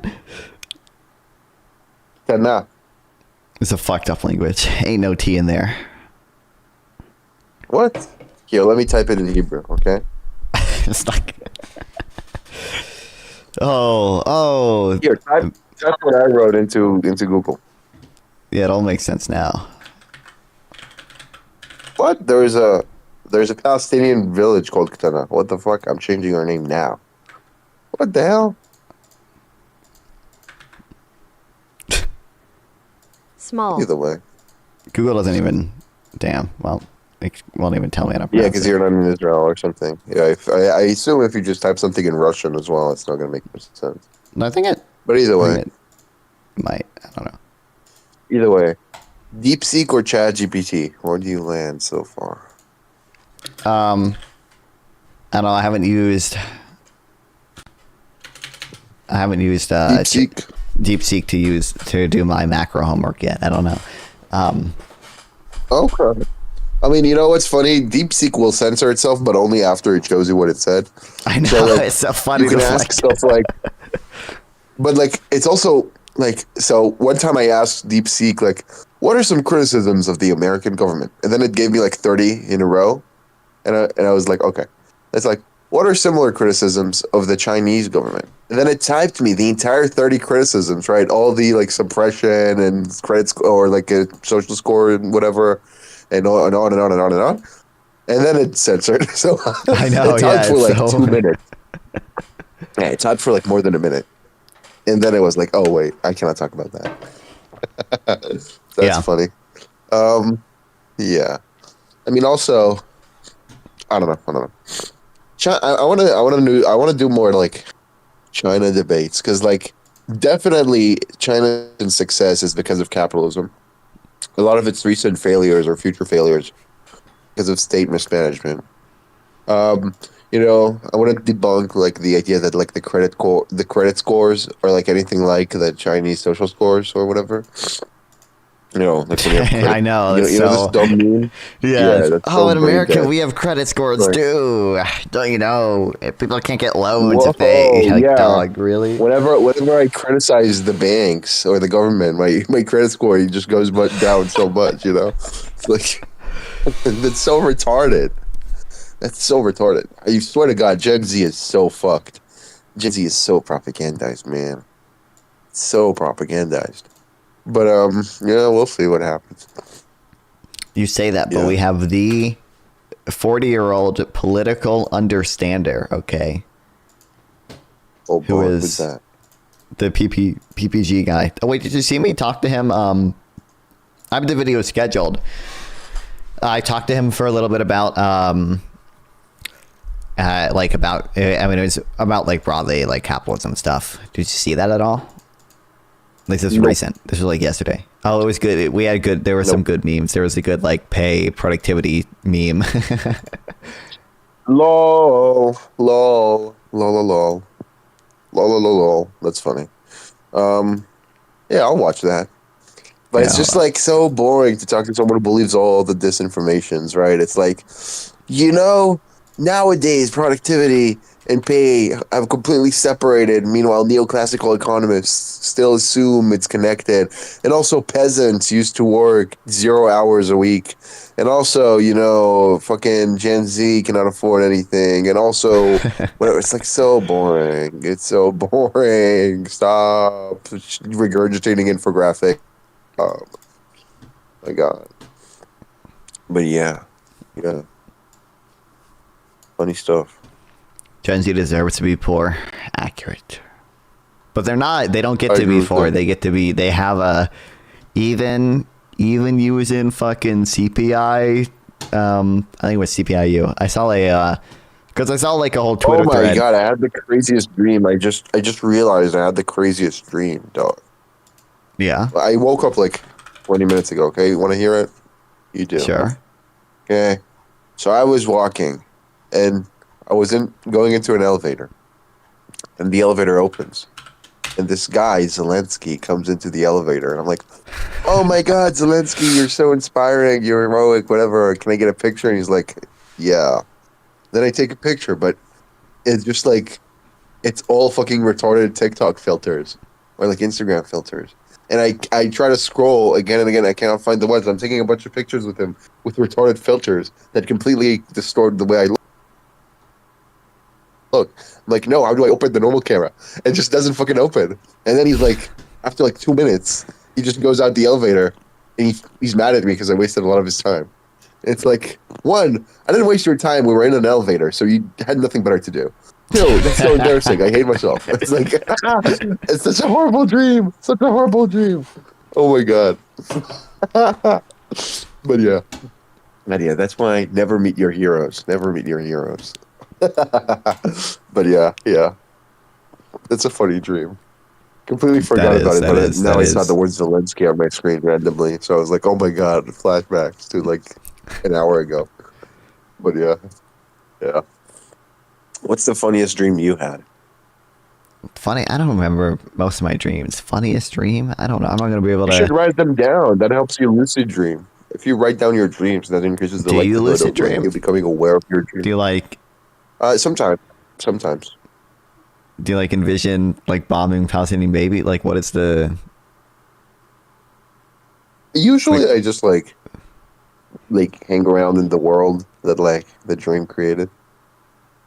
Okay. That's what the point of the math is. Get the reference? You get it? Yeah, I did. Yeah. It's like Damascus, like in Syria. like in Syria. Yeah. Assad, where will you make your final stand?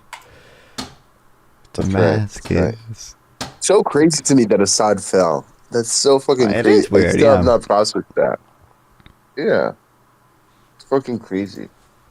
Well, let's see. Let's hope the neoliberal jihad provides. Okay, let's hope it just doesn't derail into like Assad 2.0 or something. Yeah, hopefully. I mean, Yeah. I mean, I just haven't kept up with it. But like, it seemed like they were doing good. Like, I right. saw that Yeah. like fucking the edit of them like rebuilding infrastructure. I didn't see that. I don't know if I'll be able to find it, but it was just like some hype video, like like a TikTok video of them like rebuilding shit. Biden would have won if he had that for his infrastructure plan. If we had Gen Z edits of, It's also crazy that he fell because like it's also true that nothing ever happened. So that implies that he was never actually dictator. true. Yeah. Either way, you keep reading or whatever you were gonna do. Oh, wait, no way. We will focus in the coming period on building strong state institutions free of corruption and bribery, achieving civil peace, and pursuing those who shed Syrian blood. So, we're gonna build We're inclusionary going to build good institutions. Right. Good. All I need is good institutions. Yeah. Just one more good institution, and we'll have it. That's right. That's right. He read us a Muslim. He knows. But yeah. Either way. What's his stance on child labor? I gotta know. He better be pro child labor. I hope so. He better. It will doom the Syrian regime if they ban it. There's a long Arab tradition of being pro child labor. I hope he doesn't break it. I doubt But yeah. he would. But Either way, I'm gonna go. But yeah, you should go over the Lantern stuff. I don't think Redigo or Degani will help you debate like some retard. But yeah, okay. you said he was a classmate or what? No, that's a different person. This is that's a different person who owes me Christopher $20 Mandel? because Israel did Okay. let people back in the north, and he said people would never be let back in the north. But anyway, no, this guy's That's just fine. another That's streamer fine. dude. Yeah. Okay.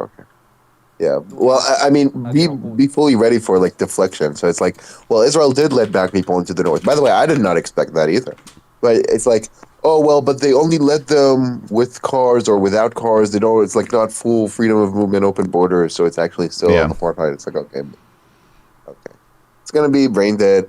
But yeah, I mean, if I were to debate something like that, I'll just be like, okay, here, you believe this completely made up stat. Let's go one by one, explain to you why it's completely dumb. Don't deflect. And also, you made a dumb prediction. Don't you acknowledge that? Can you not acknowledge that or something? I don't know. That's what I would do. Or to debate an annoying person. But yeah. Yeah. Also, do you think Mr. Non-Fun, it's so clear. You don't understand a single thing. What do you want? the ceasefire will be permanent? Do you think Israel just go the way I saw Netanyahu speak? It just seemed like he wanted to go back to war, like after the ceasefire ended or whatever. Yeah, I don't know if the ceasefire is permanent. I don't know. I didn't go over the details. I couldn't be fucked. I'm just happy the hostages are back, but I don't have time. I'm busy this month. Okay, I have like 3 projects and 2 exams. Okay, I'm busy. Yeah, it won't matter when you're drafted into the righteous war. Okay. That's right. Either way. So yeah, my heart goes out to you, chat. Bye bye.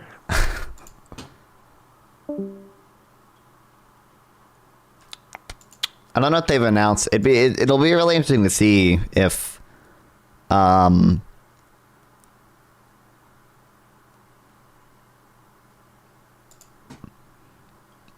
hold new elections. Follow the money when it comes to BDS. True.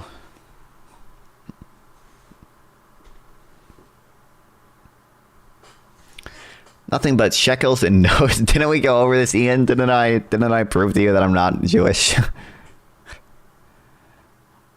I should just lie about being Jewish. I should just do it. Is anyone gonna? I feel like that like would grant. Actually, I want to say it would grant credence. Well, it's not gonna like grant real credence to my argument, but it'll make people feel more like sympathetic to me or something. I could just lie about being Jewish. Are people gonna check? They don't know. They don't know.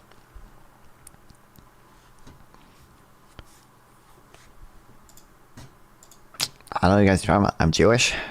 My mom is Jewish. My dad is Jewish. We're all Jewish. We have Hanukkah every year. We eat the Jewish balls. What are they called? Hold on. If I look up Jewish, like hold on. Jewish balls. I don't think it did come up. Lots of balls. Okay, good. I don't know if I'm just gonna get fucking ball sacks on my Google thing. Are we referring to the only form of white privilege that actually exists in the U.S.? Yeah, matzo ball is Jewish privilege. I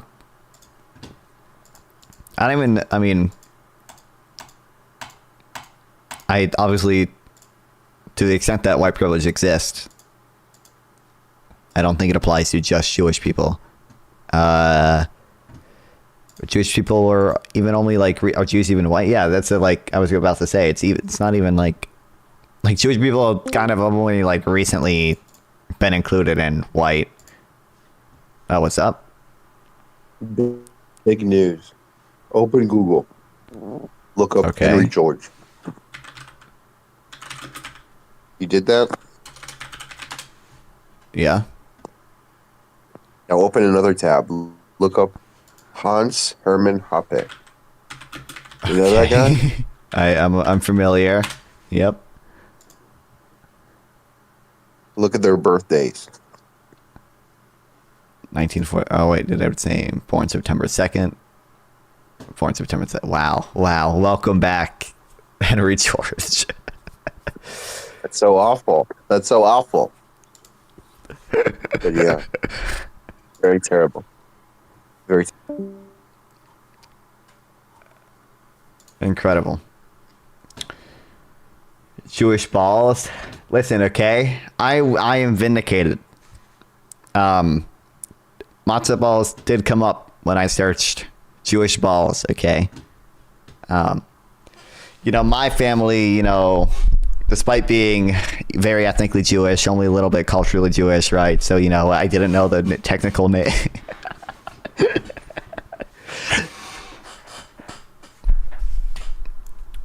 Read about them not being white. I assumed you weren't informed due to the fact that you're lefty. Okay. I didn't even say they're not white.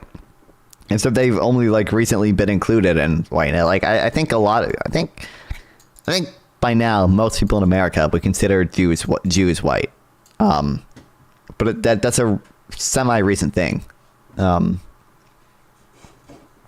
should get a star, David. No, I should get a star, David. Wait, I have the Biden head. What do you mean? This is the Mr. Genocide right here. I'm already showing my support for genocide. Like the chicken and Israel. It's right there. What do you mean? Joe Biden.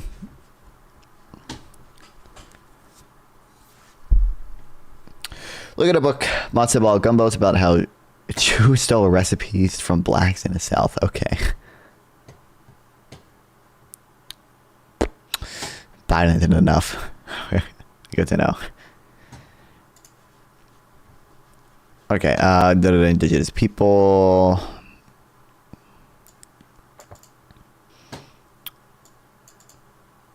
Many prosperous and democratic nations fall within its rough definition. Most notably, of course, the world's only superpower, the United States of America.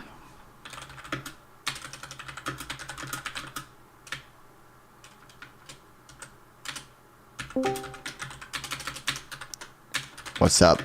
Wait, did I hear? Did someone allege that matzo balls are like a stolen version of gumbo? Maybe. I think that might be. That's fucking crazy, dog. What That's fucking crazy.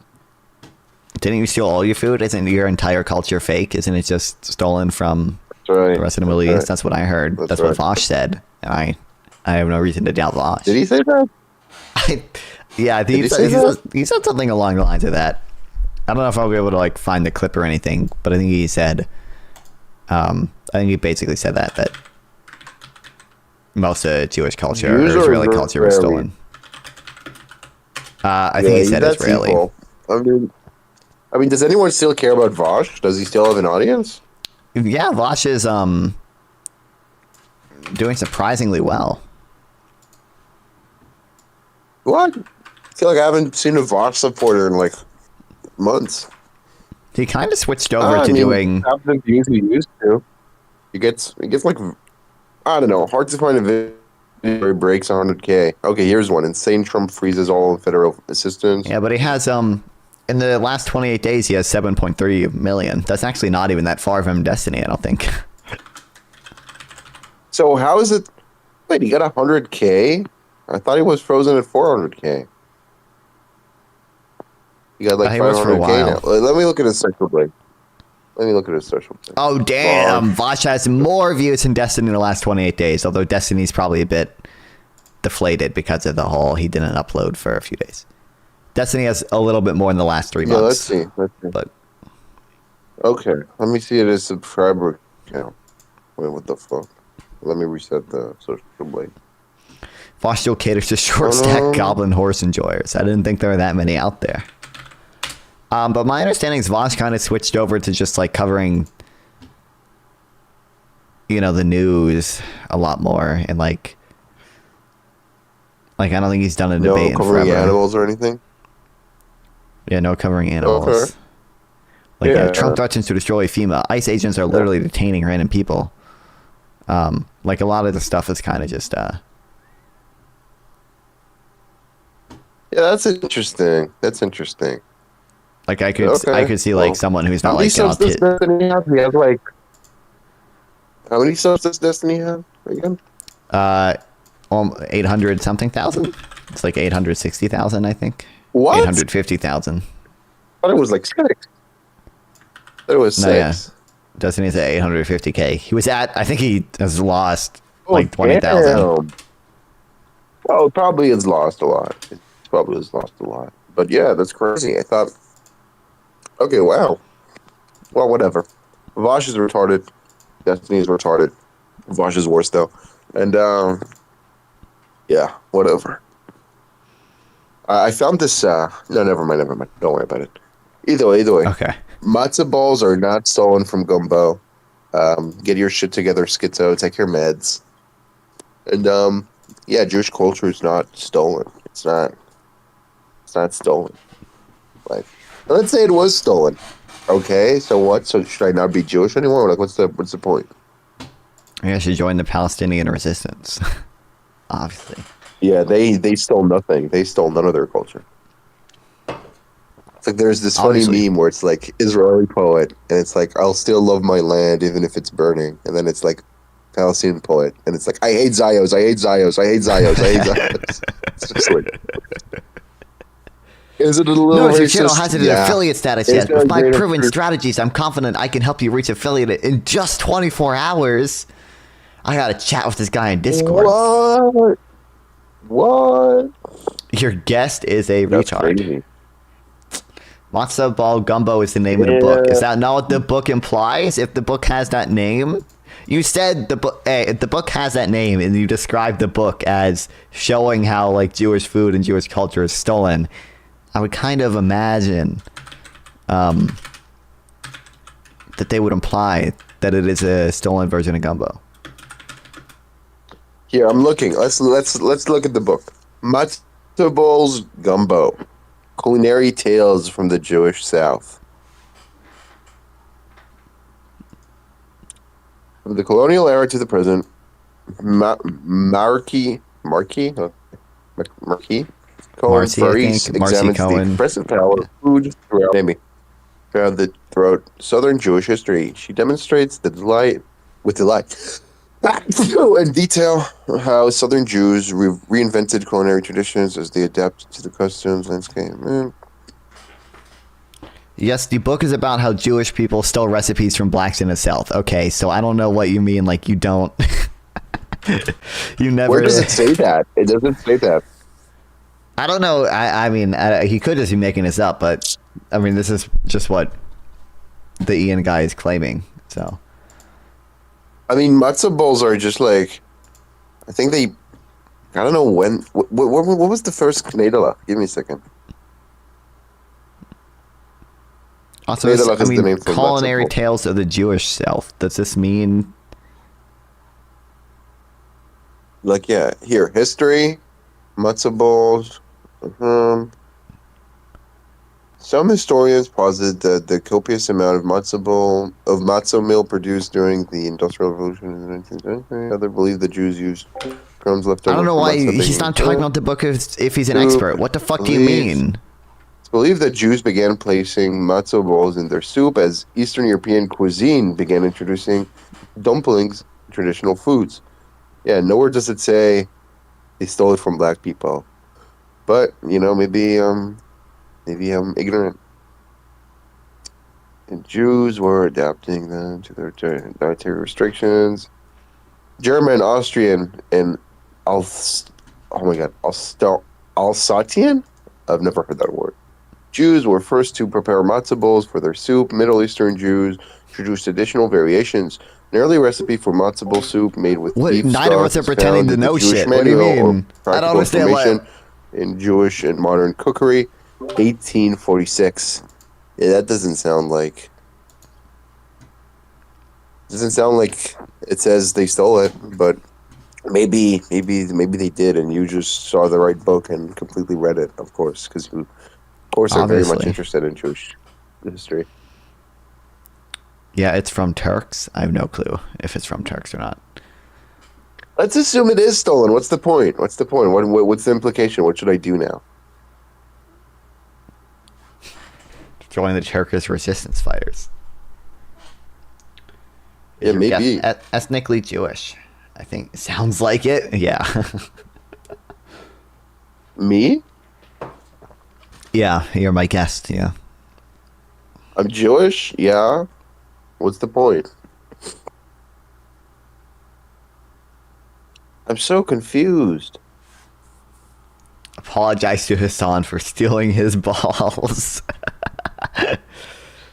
I don't wish to steal True. Hassan's balls. Either way. Look, matzo balls are not stolen.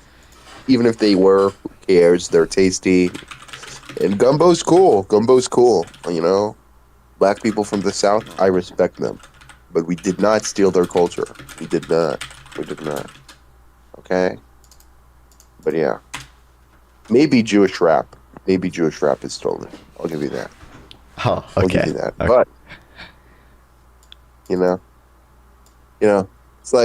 it's like saying, Gershwin, he was a Jewish composer, and he wrote some jazz, and jazz is by black people, so he stole it. Like, that's not true, but even then, like, who cares? Who gives a fuck?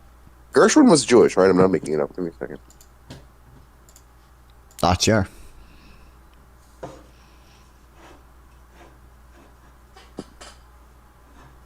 Wait.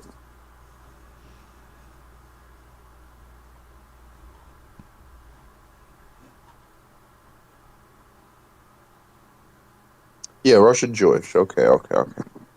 I thought so. You can hear it from the music, okay? But either way. Educate yourself, and I'm not stupid. Guys, I'm not stupid. Stupid, owned. Another Israeli destroyed.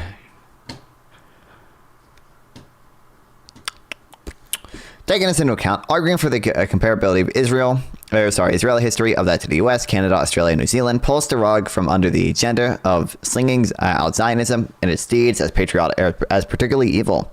Furthermore, it'd be hard to think of a more morally inconsistent location than California, where American settlers arguably perpetuated genocide of Indians, from which to demand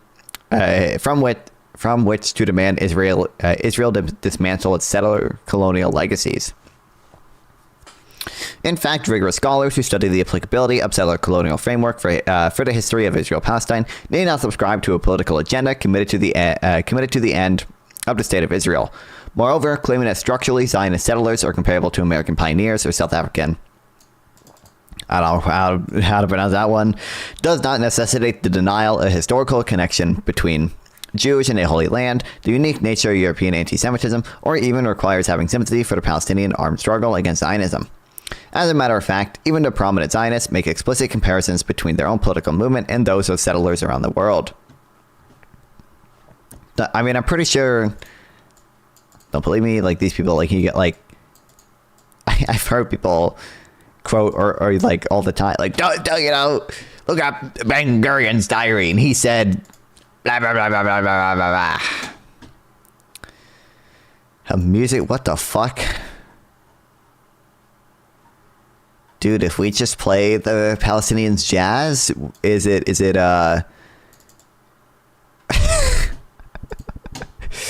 this is the, you know, Israel has drones that warn Palestinians to leave buildings. Why don't they just have drones that, like, play jazz? You laugh at they did it? I mean, like, I guess that makes sense, but...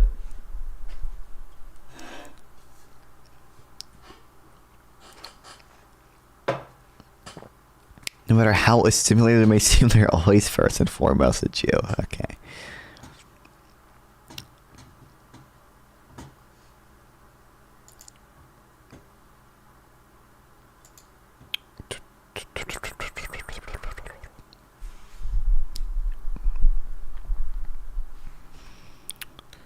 To believe that. Okay, so...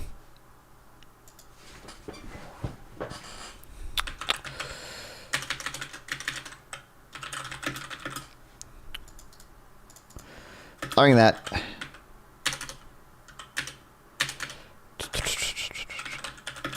Israeli settler colonial history is similar to that of the US, Canada, Australia, New Zealand.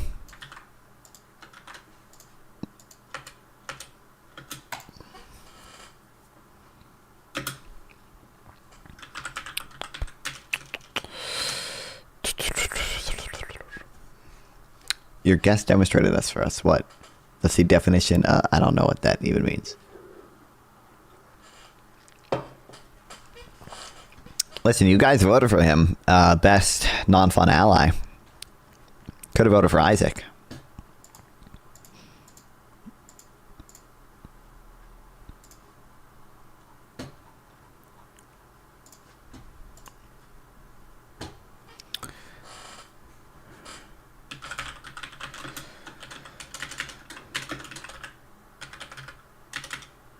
Zionism is not particularly evil.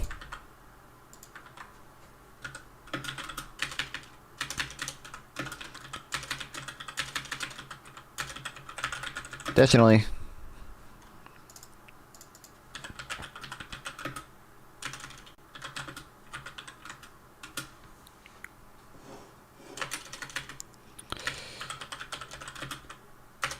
requires it to be wholly consistent. Or, I don't know how to say this. We're going to give a more and more inconsistent location in California where American settlers argued perpetuated genocide of Indians from which to demand Israel dismantle its settler colonial legacy.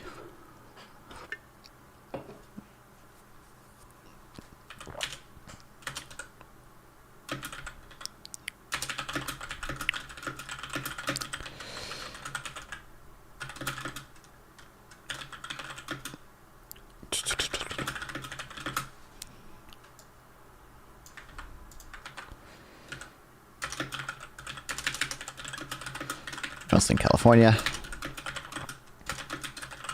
where American settlers arguably genocide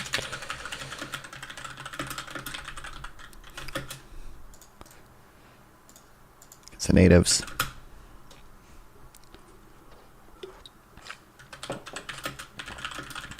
Let's also call for the... Don't you know, they also want land back for natives.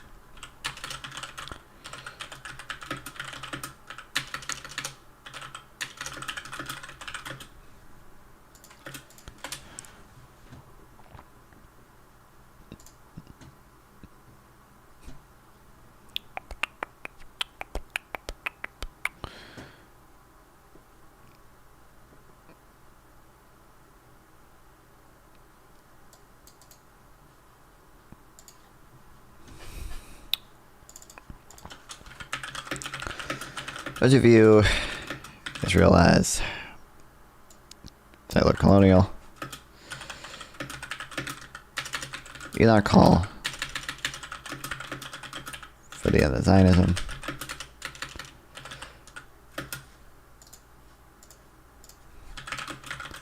I'll just say for the, well, I mean, I'll say for the end of Israel.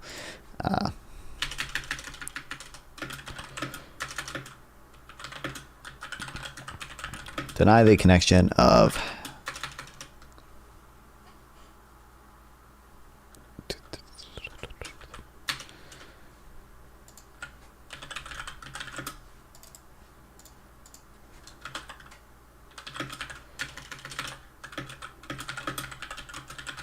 to the Holy Land.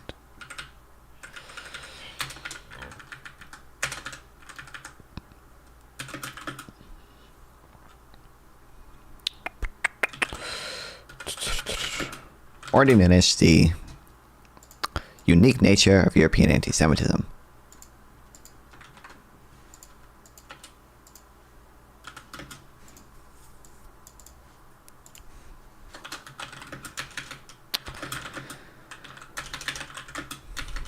Even the early Zionists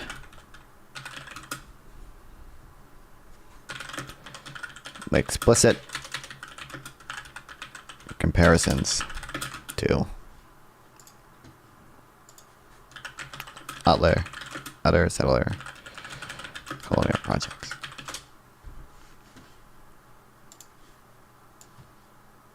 What the fuck is this? As a Christian, I can't side with the LGBTQIA plus capital, but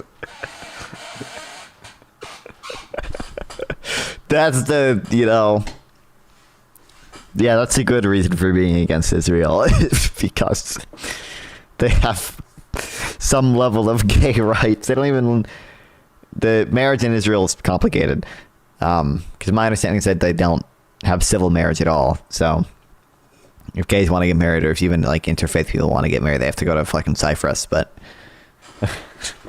yeah, that's the strongest anti-Israel argument I've heard yet, is let's just fuck them gays. Like, can't side with Israel because they be fucking with the gay people. Don't believe me? Ask Haim Arlo Sorov. Isn't that pro-Israel? What? Oh, what's up? By the way, just on gay marriage in Israel, it's true we don't have civil marriage, and that sucks. But also, like a year ago or 2 years ago, the Supreme Court decided that actually they don't need to travel to Cyprus, get married there, and come back. They could just marry in Cyprus through a Zoom call, and that's also valid. Paste. And so there's like a life hack, you know, if you're gay, you can now like just like, you know, call some like marriage authority in Cyprus. Be like, we want to get married there, and we're going to do it through a Zoom call. And then they're like, okay. Then they marry you through a Zoom call. Then you do your, you know, private ceremony, and then you're like recognized. So that's really funny. But, yeah, doubly, swear to God, the Supreme Court is by far the best institution in Israel. But yeah, either way, whatever. Good to know. They agree with me. Cyprus doesn't allow gay marriage, I'm pretty sure.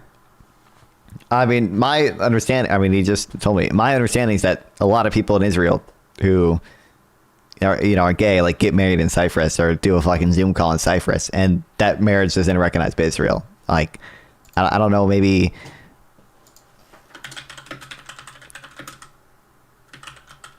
they don't, gay marriage is not legal. Same-sex union? Yeah, I was going to say maybe they have like a different like Maybe it's not marriage, but like it's a civil union, but like Israel will still recognize it or something.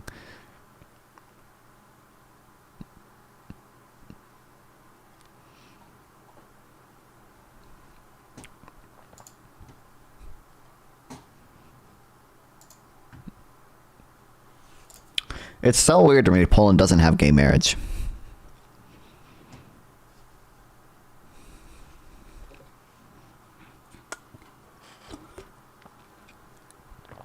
I remember I found that out a little bit ago, and they are like mostly Catholic or whatever, but I was surprised.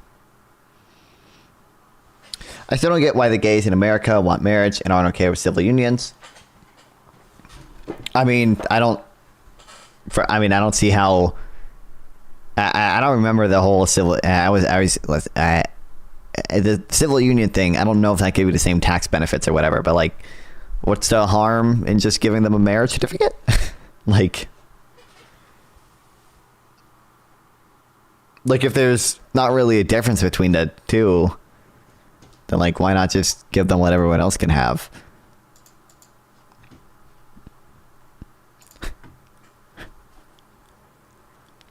Trumpers aren't pro-civil unions, it's just anti-marriage because it has religious connotations for real.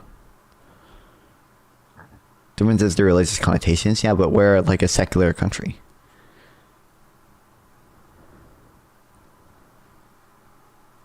I don't know why we wouldn't let gay people get married just because like some people in the U.S. are religious when like we're not a Catholic state.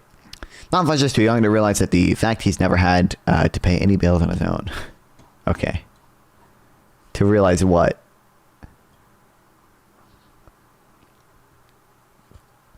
The last thing, I don't know what you think I'm not realizing. They have a homosexual Holocaust memorial in Tel Aviv.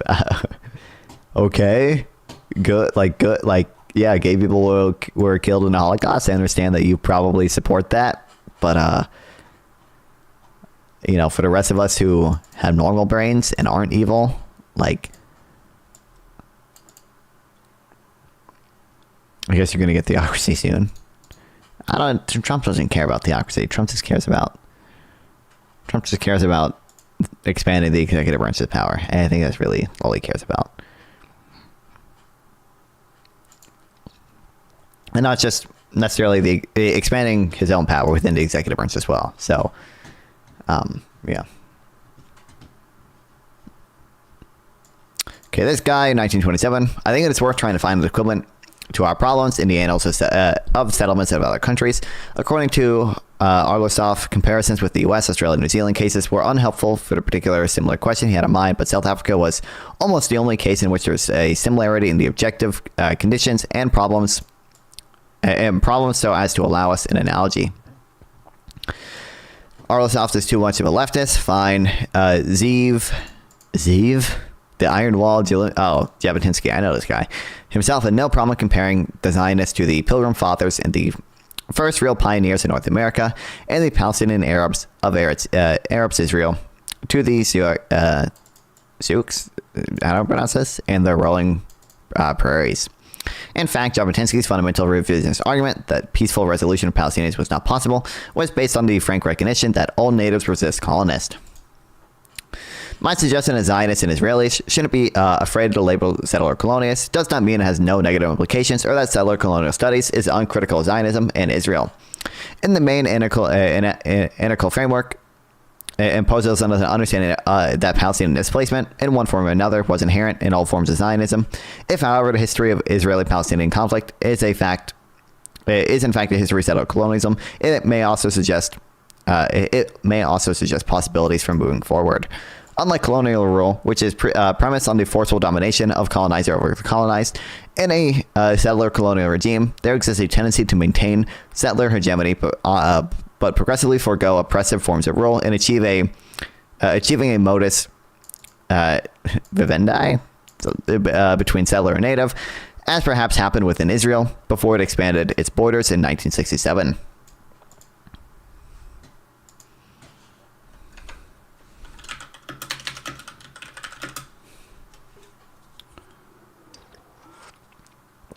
No, you don't get it if you infringe on it. It's like saying you can't just label something it's a law when you're not going to we're not going to get the same issue of gay marriage, and law being secular isn't going to cut it. I don't know what you mean law being secular isn't going to cut it. If the law is secular, I don't know like why we wouldn't allow secular marriage, like secular gay marriage, even if even within religions, there are different there are plenty of pro gay marriage Christians, like even within religions with different interpretations of these things. So like, I don't even know like which Christians are we going to side with when it comes to whether or not we label something like immoral, or like people are different. There are pro-abortion Christians, like.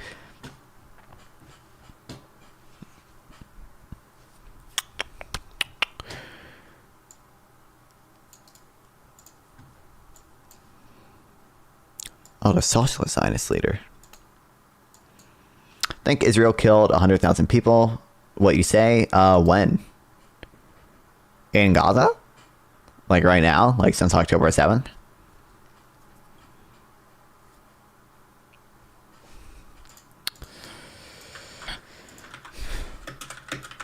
Since 9/11? Maybe since 9/11. Well, I don't think so. Even the second Intifada was before 9/11, right? So since 9/11, all we had was like Cast-led and whatever the 2014 one was called. And then now we're at Swords of Iron. Swords of Iron. This recent one has probably killed 50 to, maybe 60,000 people. We'll say. So that means there has to be 40,000 from the other ones. What the fuck? What do you mean?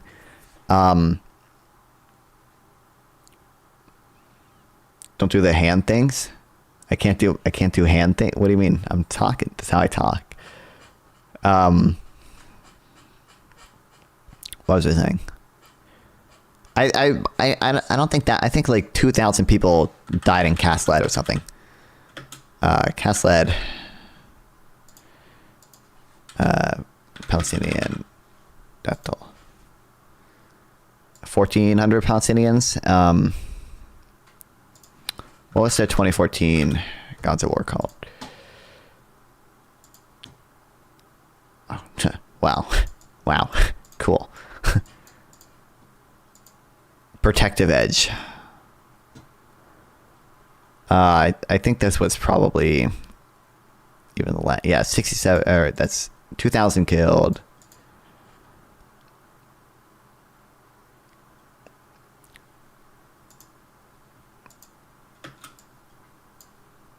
Those were like the two major ones, right? I'm sure there was more.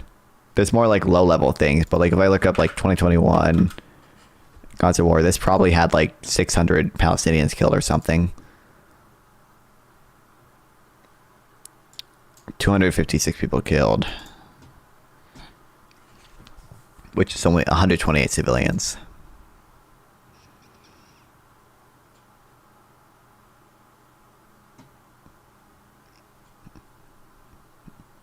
So I don't think we're getting like 40,000.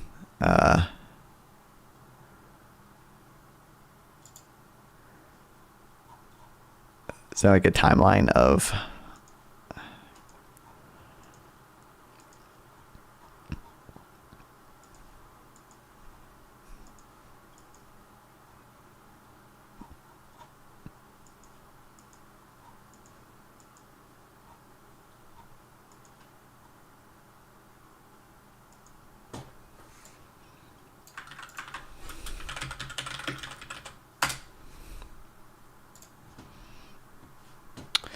to go back later? I should go back to work. Oh, what? I'm trying to say crazy shit. Should get better at riffing. Oh, okay. Thanks, Sets. I appreciate it, Wampa Stompler. Thanks for stopping by.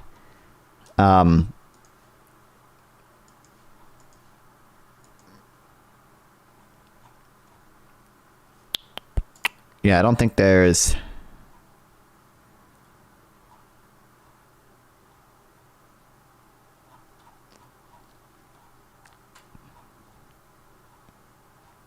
I think you're getting 40,000. Even if I say there's 60,000 dead in Gaza from this war, I don't think you're getting 40,000 from 2001 to 2023. Because really had what I think the two big operations were Castlet and Protective Edge. Assad versus El Nursa, which is worse. Who is this guy? Should I know this guy?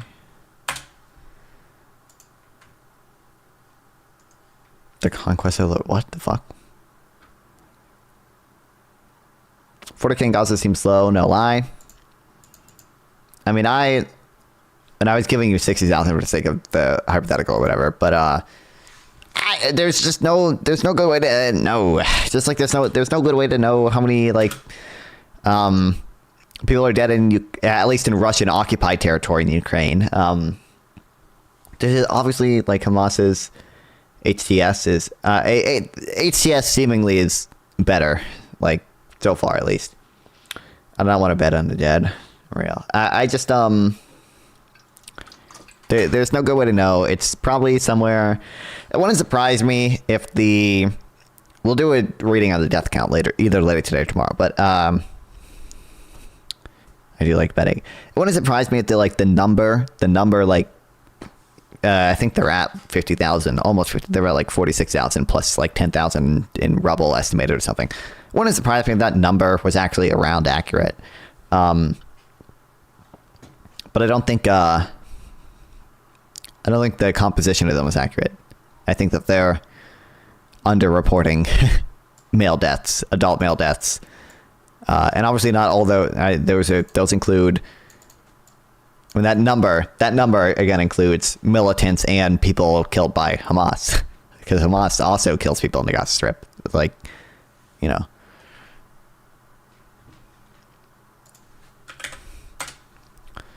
We have new videos of them doing it, but so I'm presumably some of them were killed by Hamas, like misfires. Sometimes they fire rockets into Israel, and those rockets misfire and kill Palestinians. And sometimes Hamas kills Palestinians who they believe are like collaborating with Israel. Did you hear about the Paki-Taliban war? Only like I saw they had like border clashes a little bit ago. Did that ever go anywhere? I remember like seeing that headline one day. I don't know if that went anywhere. I need to pee again though. I've been drinking a lot of caffeine. Caffeine makes me pee. I don't know why.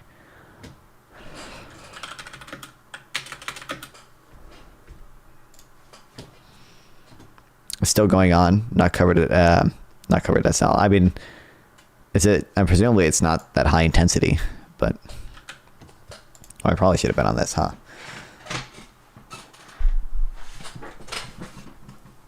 Incredible.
You know what? I forgot to mention this, dude.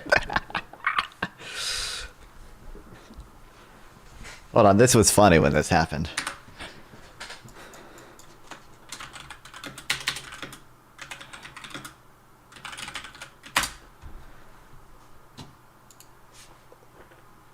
Really looking at parts of the big bureaucracy where there has been tremendous waste and fraud and abuse.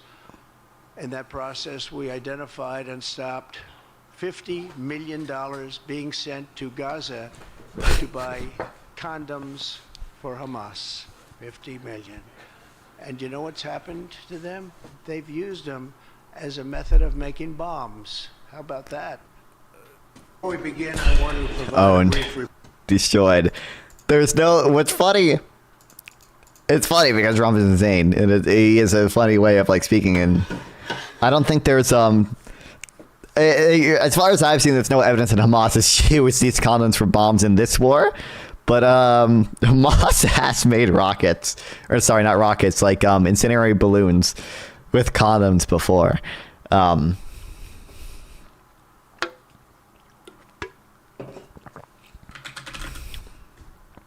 They have actually used. I think they even used them. Oh, it's all gonna be this shit now. But I think they even used them in the March to Return.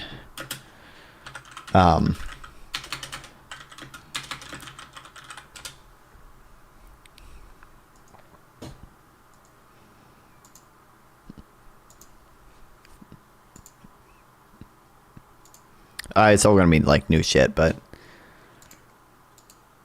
condoms hold feel pretty well. For real.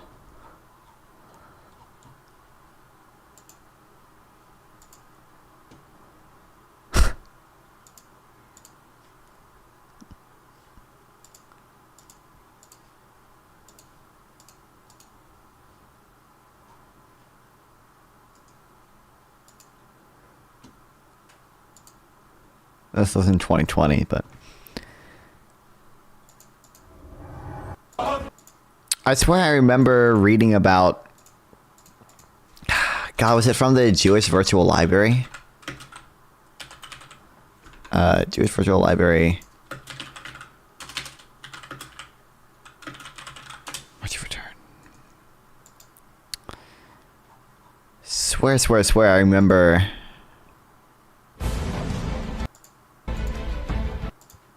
That video is fucked. Seeing a fucking condom balloon.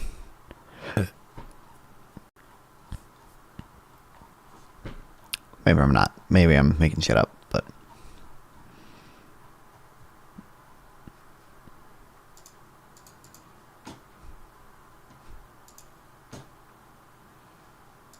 What the fuck?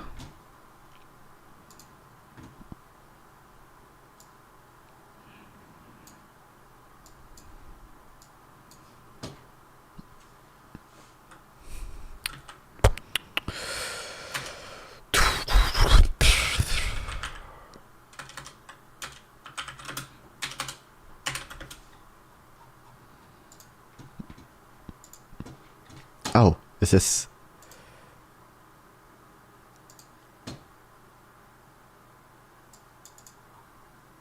Yeah.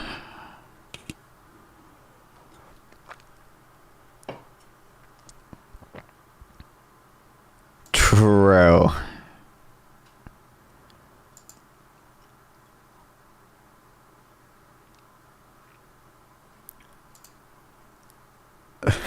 Why?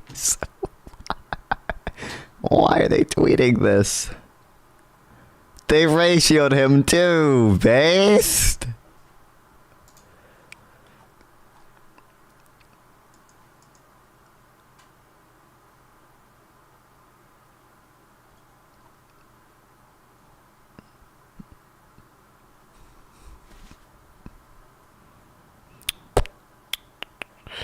I might do a one day I want to understand fully the issues people have with that UN report and the Great March to Return. And I know there's shit like they didn't I think the like main criticism is that they didn't they viewed it as like a policing event, or I think it was I think they like there was one instance where they treated it as a IHL event when like one person had a gun, but like for the rest of the casualties they treated it as a like policing event, such that the first of all they said Israel's occupying Gaza, and they didn't like they kind of just hand waved that issue. It's my understanding they didn't actually provide a super great argument for Israel being the occupying power in Gaza. And secondly, they analyzed all but like one shooting as like a policing event, meaning the wall around Gaza like wasn't considered a military objective, which means like if you're approaching the wall, even with like bolt cutters or something, you may not be considered. I think there's like two. There's like directly participating in hostilities, and there's like continuous combat function or something. You might not be considered to have that, and therefore it'd be unjustified. It'd be illegal for Israel to shoot you. But there was only one instance where where some guy had a gun, and they said, I think even then they said maybe IHL would apply here. So clearly, even for their way of deciding what when does IHL apply versus human rights law apply, which is, I think human rights law is what's applied when you analyze it as a policing event. Clearly, they're making some issues. They're doing something wrong there, but I don't know if I need to delve into that level of autism yet.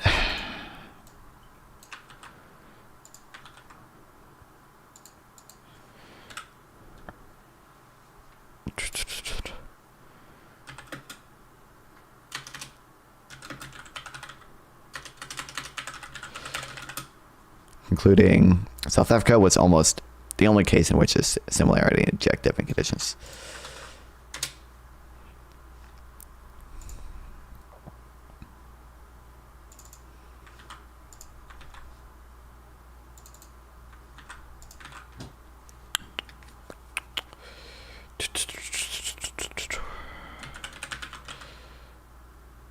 Compared Zionists to the Pilgrim Fathers, the first real pioneers in North America.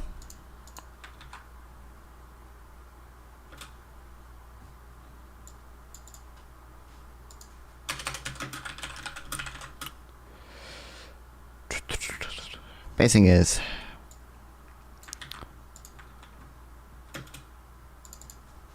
I think I read about in the Scars of War book. I know what the word revisionist means, but I don't trust myself to remember that.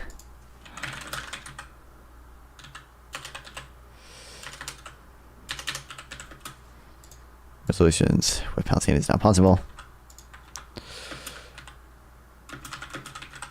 On the fact that all natives resist colonists.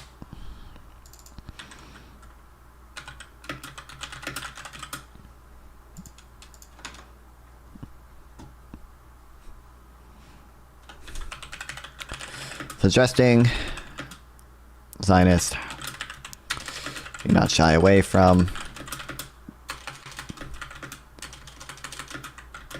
the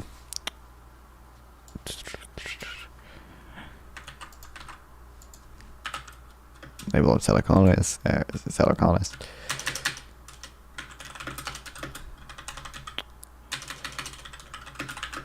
Does not mean the term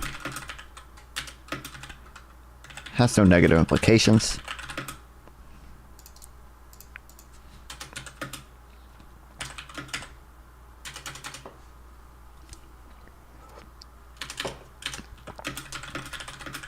The main one being some type of Palestinian displacement in one form or another some type of Palestinian displacement was inherent in all forms of Zionism.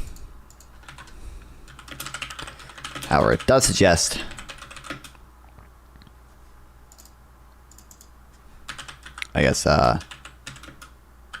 peaceful possibilities moving forward.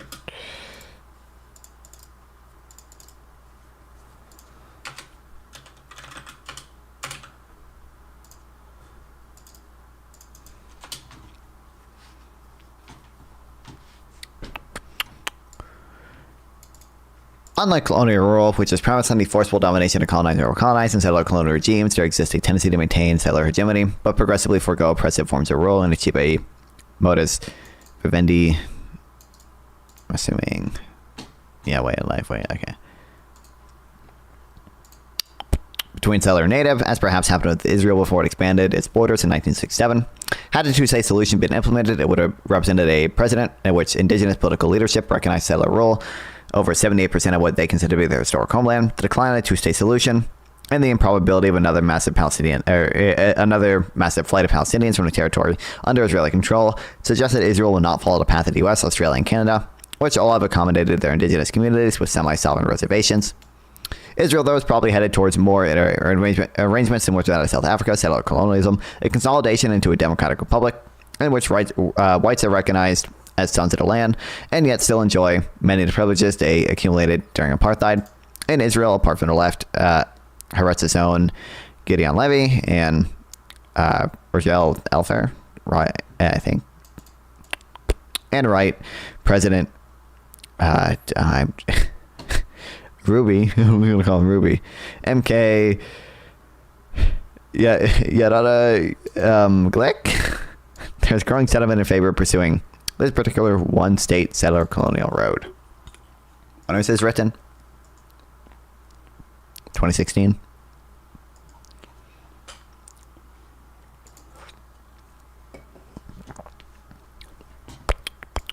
I mean, my understanding is that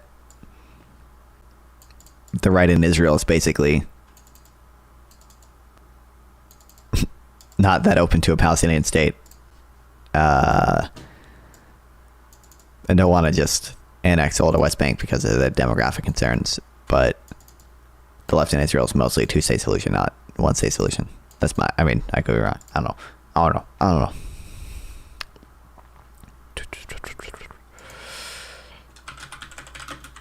Unlike typical colonial rule,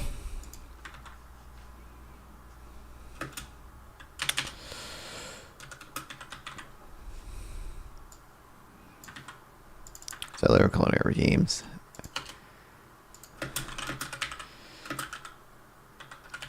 not premised on the forceful domination of colonized over colonized.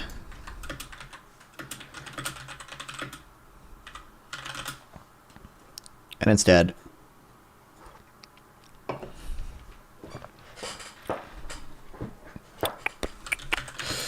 there exists a tendency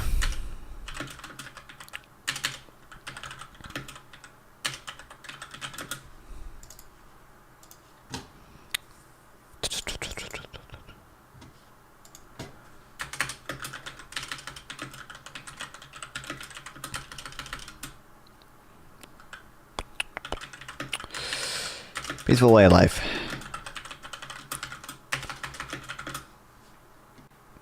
Between settler and native, as perhaps happened with Israel before it expanded in 1967.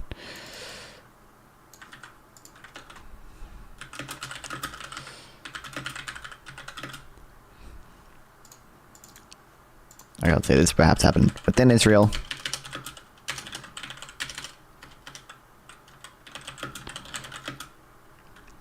Before 1967. And it's happened in some form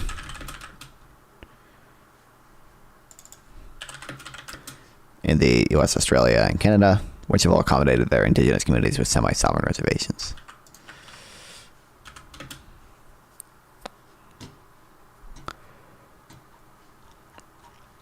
Crazy.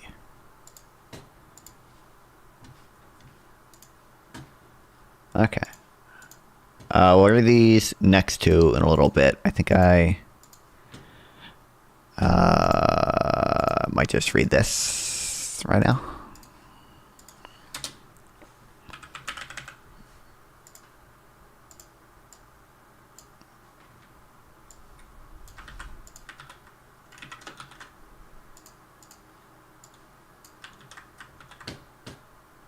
Dear, it's on phone for 20. What you say, Gorps? What?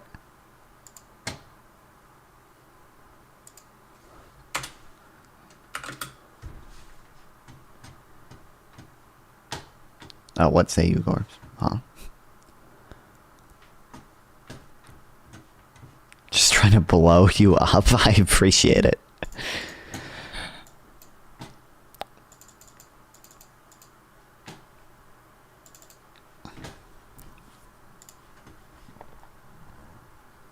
With corp stuff. Okay.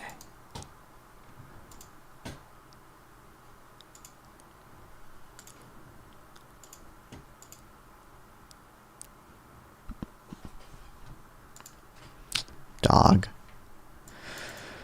Shiva Hospital is a government hospital which belongs to the Hamas-controlled Ministry of Health in Gaza Strip, and it's the largest hospital in Gaza Strip. It's located in the Remel neighborhood in Gaza. Okay, I don't really know if I care about the overview. I would like to talk all night. Didn't you say you were going earlier? If you have work or whatever, you can leave. I appreciate you, Wampa Stompa, but what's up, Jack? Don't do it. Welcome back. From the beginning of operations towards the Iron, the hospital admitted the largest number of casualties of all hospitals in the Gaza Strip and took in many residents from whom it served as shelter. I got work for days, man. I thought you said you had work earlier. I don't know. Maybe it makes you up for someone else. It received shipments of equipment and medical aid from the International Red Cross, which included medical equipment for its operations in emergency rooms, and apparently received preferential treatment from international organizations because of its extensive activities. Shiva Hospital also received assistance from the State of Israel, which transferred significant quantities of medical equipment for the hospital to use. As revealed by the IDF spokesperson, in addition to functioning as a medical institution, the hospital was clearly exploited by Hamas's military terrorist wing. The IDF forces entered the hospital and exposed its underground levels, which had tunnels, headquarters, control rooms, and stockpiles of weapons. The evidence clearly proves the hospital was used for extensive terrorist activity, exploiting the fact IDF forces would not attack a civilian medical facility. Did you watch the Kash Patel hearing today? I saw like one clip of him saying the N-word. But no. Okay, to be fair, him saying the N-word in the context of someone calling him the N-word, because his information was revealed by the J6 committee or something. But no, I didn't watch it. I don't usually watch the full confirmation hearings. Revealing that the hospital was exploited for military terrorist purposes became a symbol of Hamas's cynical use of the population and civilian facilities for its terrorist needs, including the use of medical facilities. I would actually like to talk. What do you mean you would actually? I mean, the waiting room is open, buddy, if you have down Discord, but it's not the first time terrorist organizations in Gaza Strip, especially Hamas, have been exposed as exploiting hospitals and other medical facilities for terrorist purposes. They knew that IDF would not attack hospitals, which provided their military terrorist facilities with a kind of immunity. For the same reasons, they exploit ambulances and vehicles belonging to humanitarian organizations for the transport of terrorists, operatives, and weapons from place to place. During Operation Protective Edge 2014 and Kasled in 2008-2009, there was evidence that hospitals, including El Shifa Hospital, were exploited by Hamas for terrorist activities. Oh shit! I should have. They have a report. I think it was from Kasled. It might have been for Protective Edge too. I might have to read that as well. But I can actually talk to court. I'm not. You can talk to me over Discord. I don't know if Gorps does call-ins. I mean, I've seen him in public VCs before, so I'm sure like Gorps is not that unreachable. I wouldn't just like spam DM him or anything, but presumably that you could. I don't think he's that unreachable of a dude. He's like 15 viewers on Twitch. These aren't that unreasonable people. Or unreasonable people. Exploiting civilian facilities for military terrorist purposes is Hamas modus operandi, and to that end, they prepared a web of tunnels and stockpiles of weapons inside the hospital in advance. All of them are troublesome? What does troublesome mean?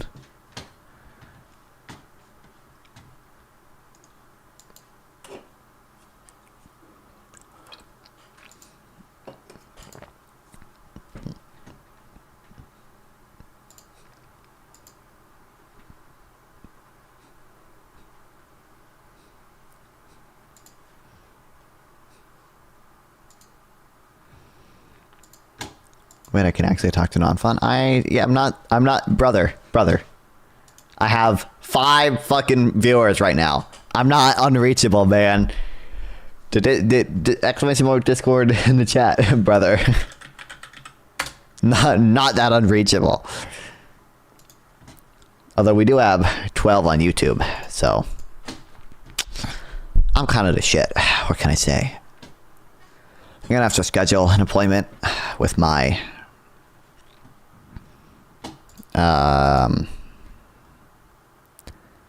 assistant.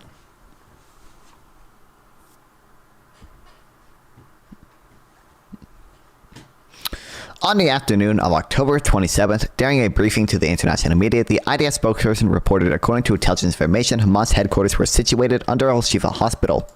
He also reported that inside the hospital, there was both Hamas internal security control center staffed by a large number of armed terrorists in both routine and emergency situations. In addition, Hamas had located headquarters there, from which it directed rocket launchings and the activities of its forces in the field, and has stored weapons and ammunition.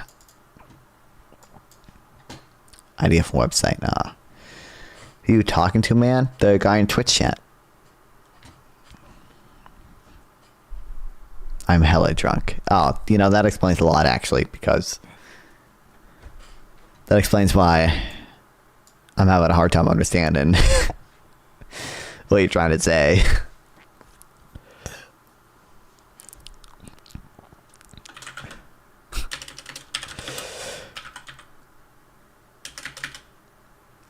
Do you have to pay for Twitch? What do you mean? No.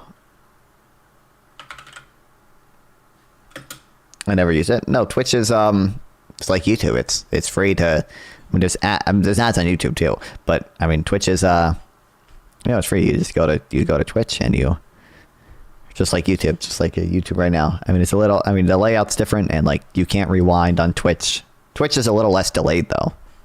Like the YouTube stream is delayed more, and the YouTube chat's delayed more. But Twitch supports Hamas though. That is true. That is true. Actually, there are ads on Twitch, but actually not that many because half the advertisers pulled out to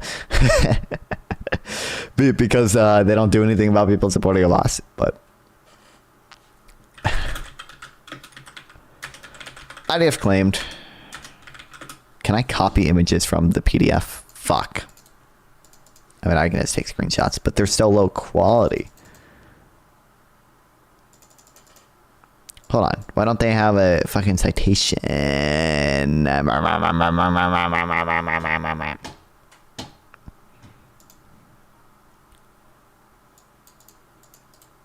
I can copy this image though, but it's still super low quality. Is it easier to find people because they can never find? Yeah, so it is easier to find people on Twitch just because Twitch is a live streaming platform. YouTube is a primarily like video platform, and you can also live stream on it. What's up? I could be misremembering, and there are for sure websites that allow you to do this. But I think if you download the PDF and you change the extension from PDF to HTML, you just change it.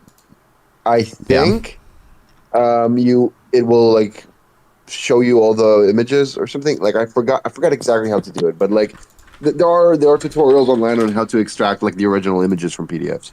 It's not like impossible. You don't have to screenshot. Good evening. Okay.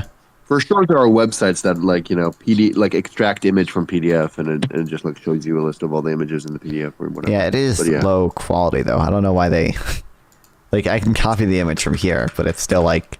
Also, I mean, once you download the image and let's say it's low quality, you can just reverse image search it and maybe find a higher quality version. That is true. That is true. Yeah. So whatever. Either way, just saying. As far as I know, I think you can convert an PDF to HTML. I forgot exactly. Or maybe it's an EPUB. No, maybe it's an EPUB. Wait, I could be misremembering. I think it's EPUB that like it's HTML based. So whatever. Either way, I don't remember fully, but whatever. There are websites that allow you to do this. Yeah. I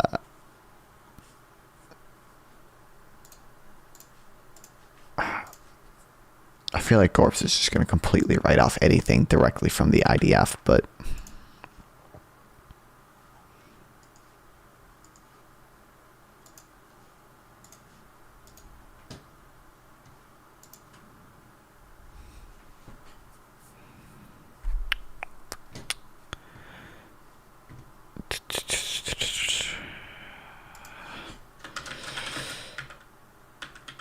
Mossad. Headquarters stationed under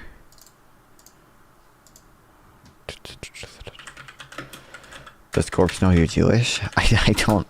I'm not Jewish. I don't know.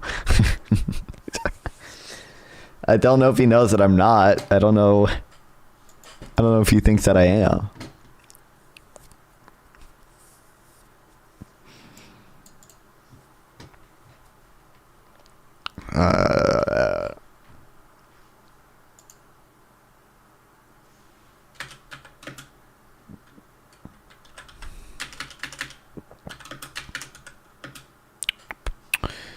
Internal security control staffed by a large number of armed terrorists in both routine and emergency situations. In addition, Hamas located headquarters there. I'll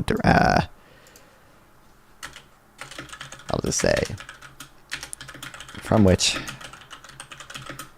directed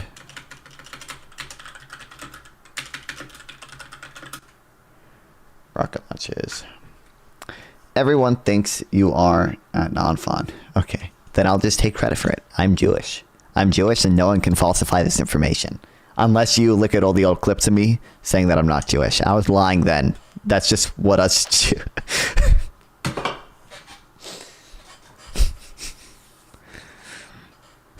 just what we do. Yeah, I am the George Soros. I am Jew-ish.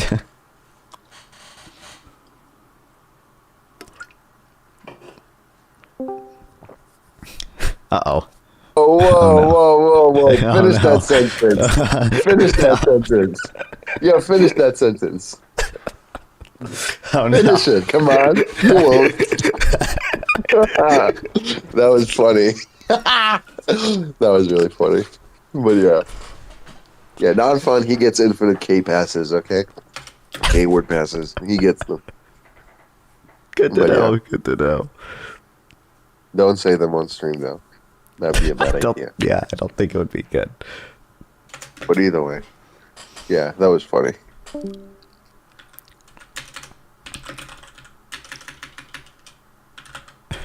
Rocket launches. The activity forces in field.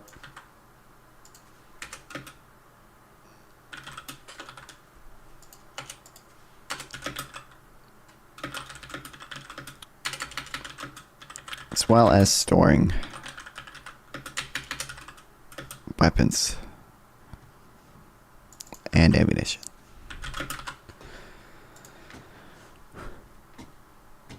I hate sample more than 5 a.m. Why'd you guys vote for a sample as the best non-fun ally then? I don't know why we have all this sample hate. I don't know if I care about the generators.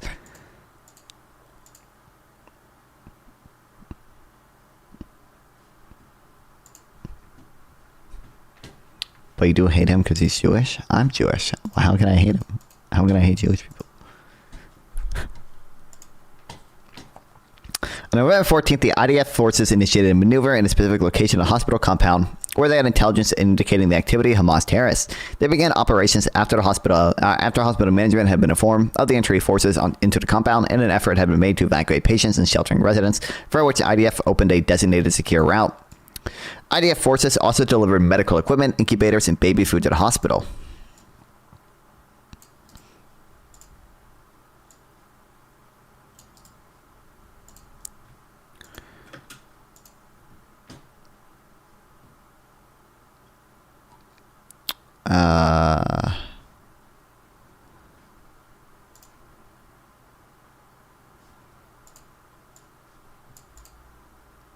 I guess, hold on, let's add Shifa.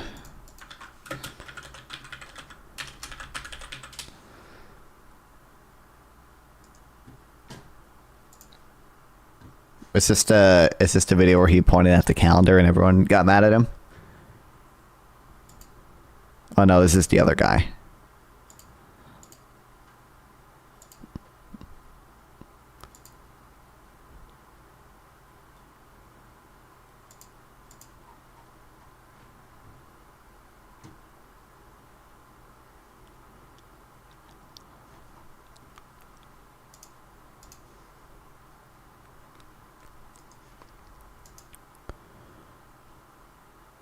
Where is the press briefing? Can you link to the briefing itself?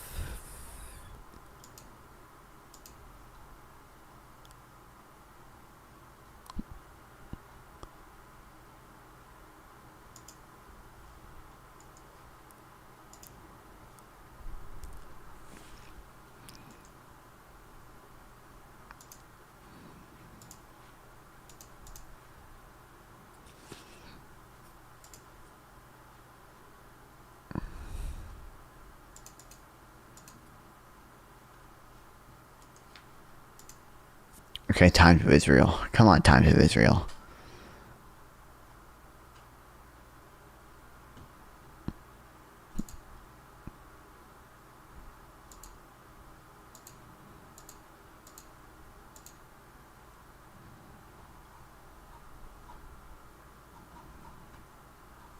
Damn it, Times of Israel.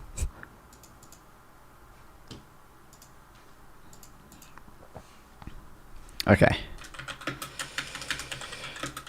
IDF forces initiated maneuver in a specific location of hospital.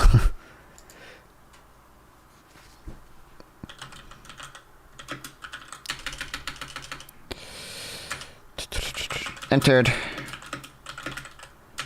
part of the hospital.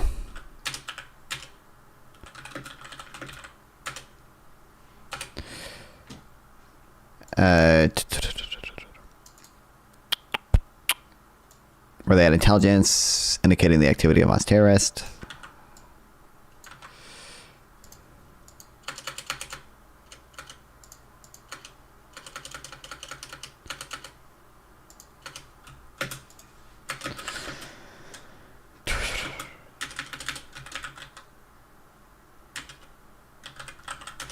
This is a tough spot. What do you mean? On November 14th. 15th, the IDF claimed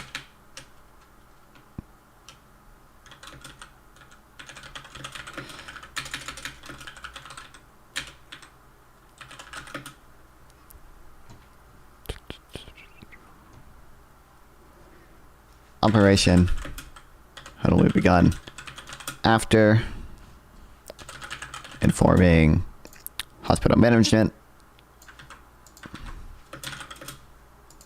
and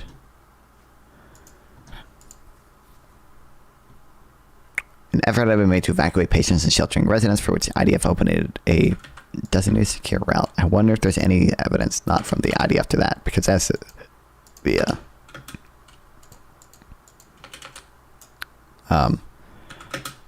because if everyone is just going to write off anything from the IDF, so they're going to say they're lying. It doesn't even matter if we have pictures of them with medical supplies. Yeah,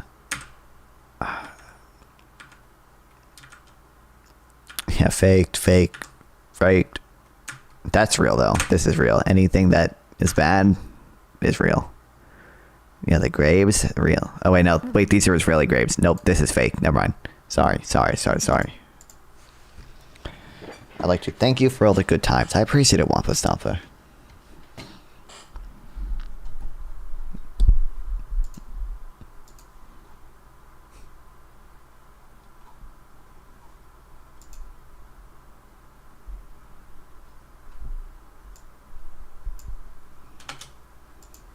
$15, $11, $23, Shifa Hospital, IDF, spokesperson.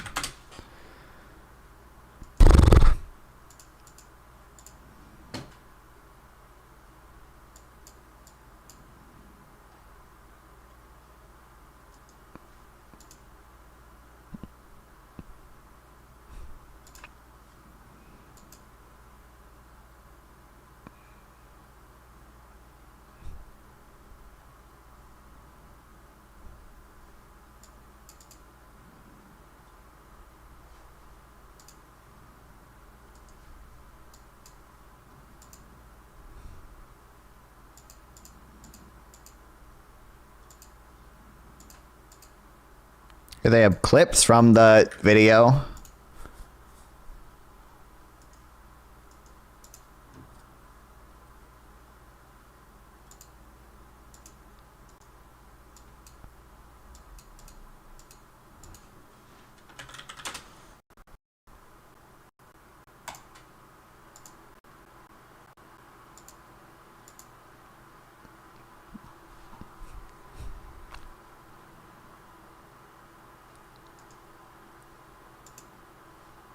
Oh no, another. These are just a few of the misleading headlines that have been circulating around the media in the last few located by the IDF in hospitals across Gaza throughout the war. Caregivers and staff were evacuated to different... Okay, I was just curious.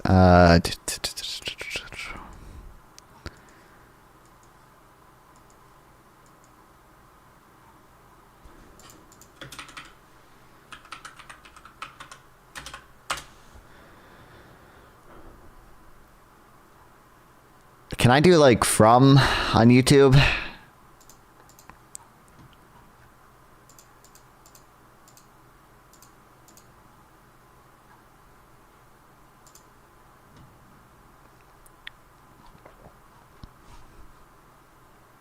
Oh.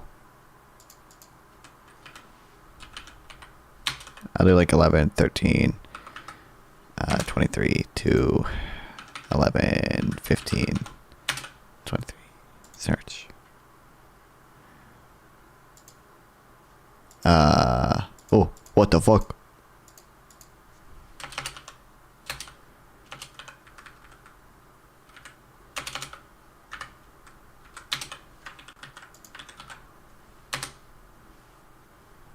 Oh wait, no, 11.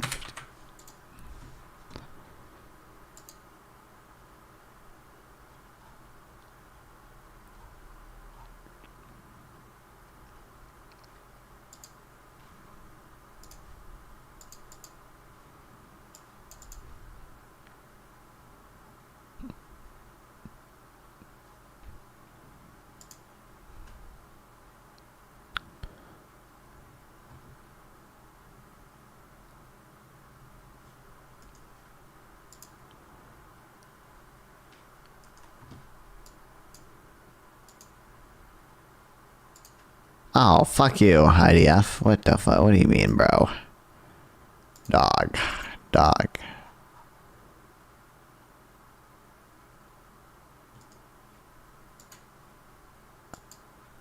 What even am I on IDF? I was just curious. I think I've seen this before even.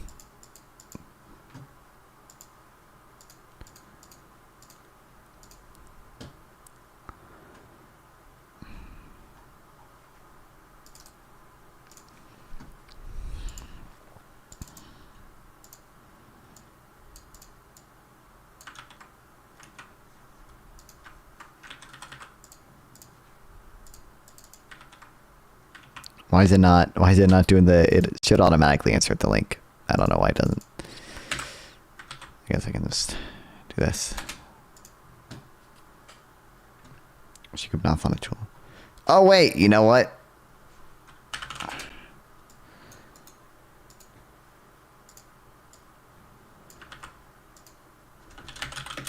Find the IDF spokesperson's statement from November 13th on the website regarding the use of El Chifa Hospital.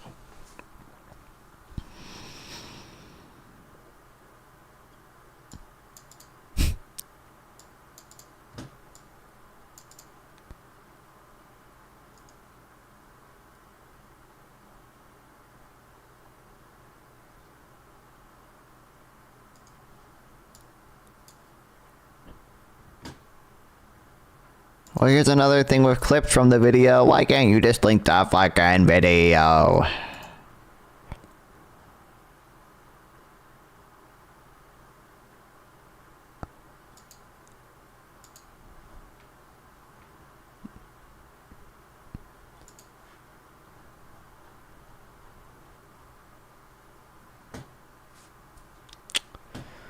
Just found out the US and China basically did the same economically for the past 25 years. What do you mean? The same in terms of what?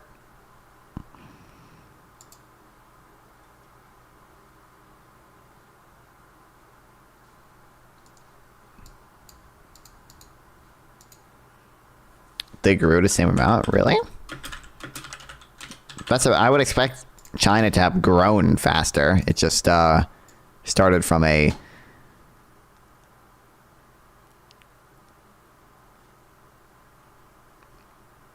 lower place to begin with, right? So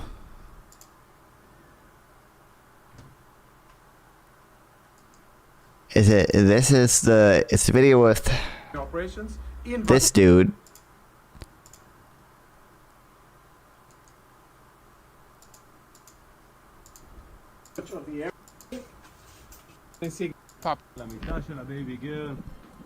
Israel win the battle for the public's opinion. I mean, it seems like this basically has the full video in it.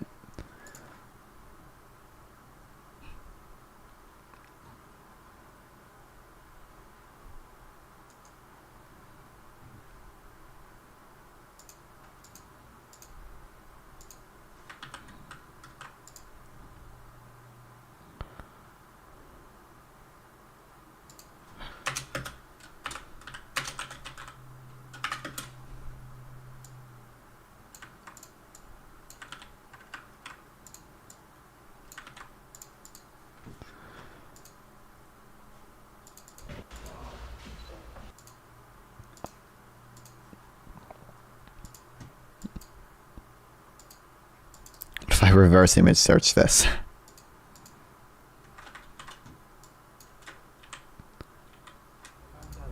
Did I not?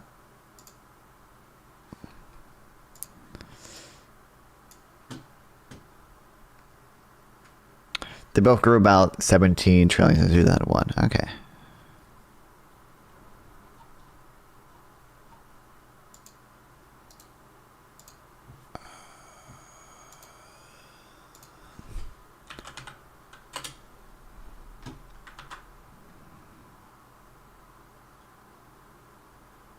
Zero.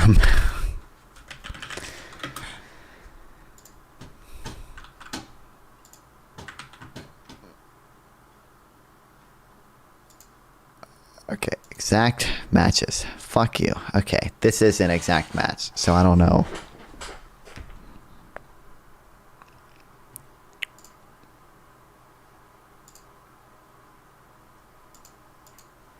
Maybe the other one. This looks like a screenshot, actually, so.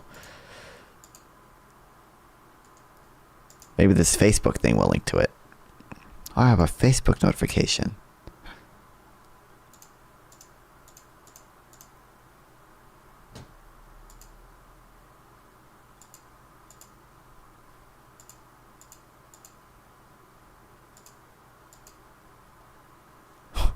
Okay.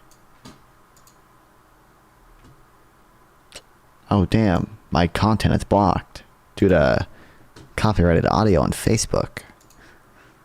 Oh, no. What's up, Paromiss? Is that how you pronounce that?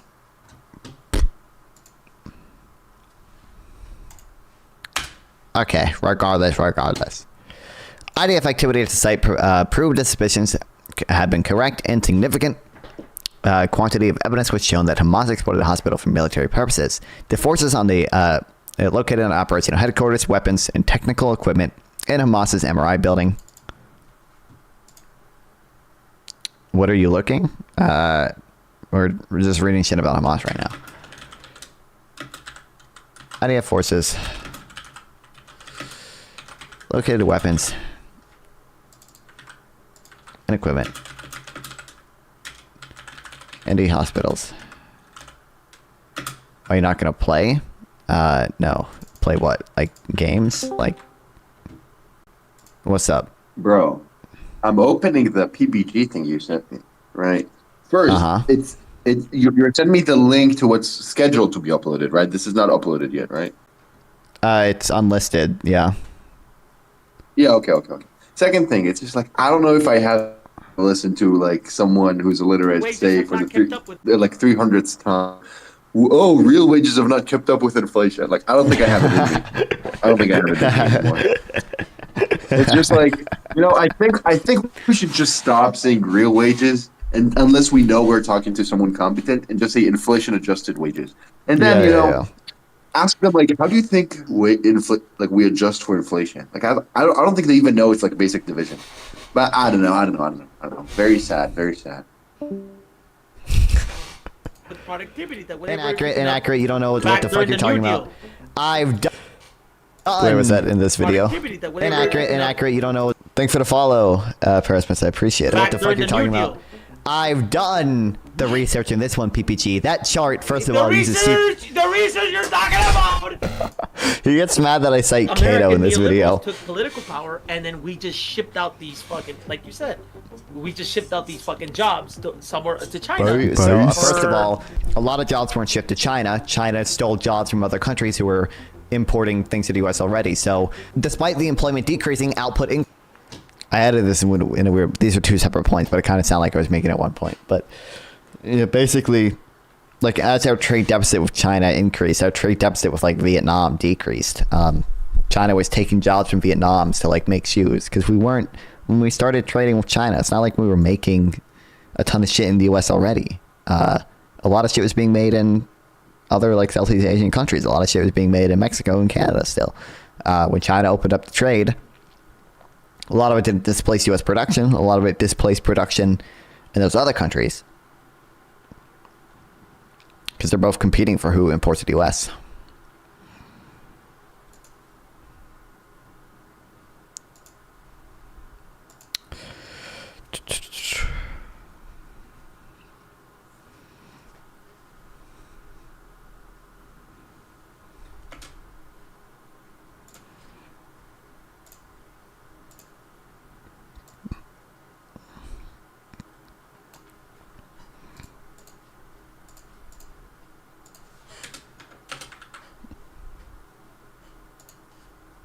Hold on, I should just check. Is there like a citations thing? Like,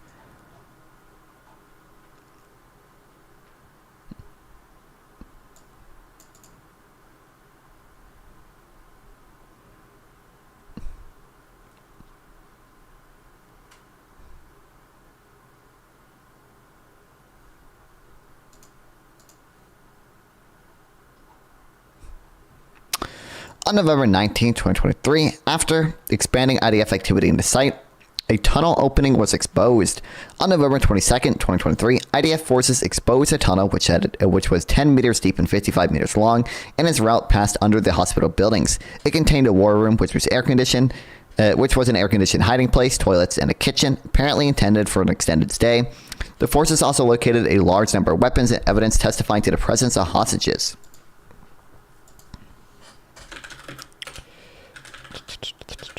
On November 19th, the IDF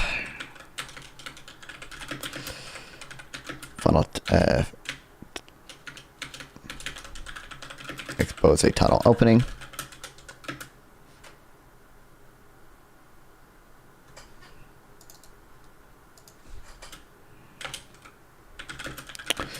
And on November 22nd, it was revealed the tunnel was 10 meters deep and 55 meters long.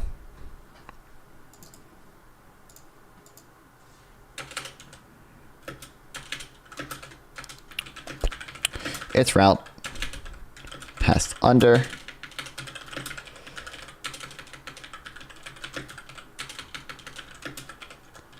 hospital buildings and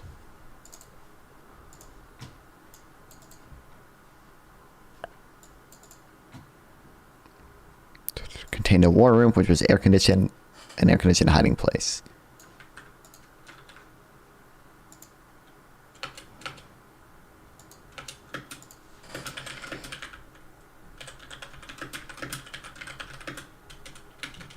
Let's say with toys in the kitchen.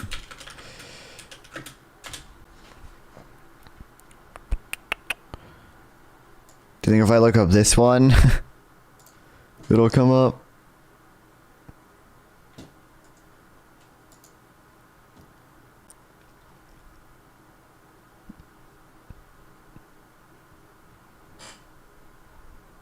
Why don't they ever fucking link it? It's not that hard to include a fucking hyperlink.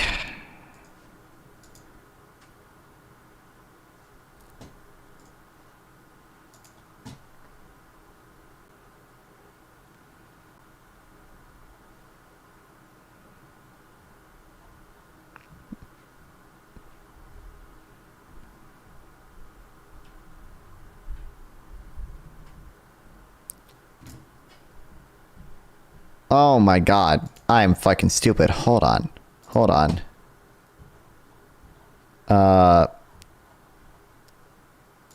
Wait, hold on. Actually, let me click on both of these.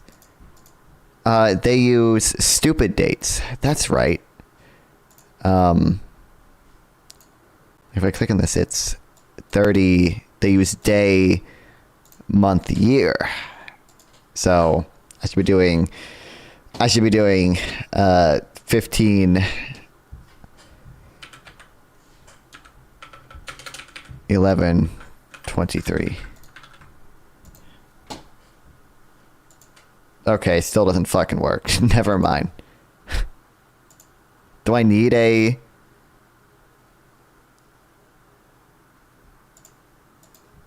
tag?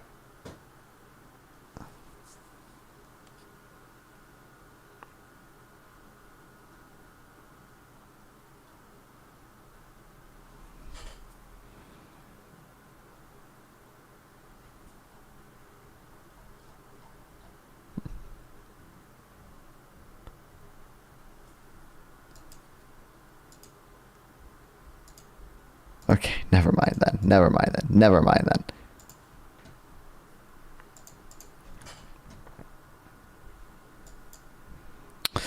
Tunnel and branches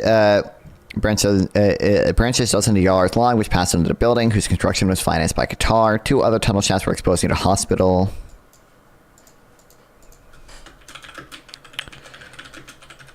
Two additional tunnel shafts were exposed near the hospital.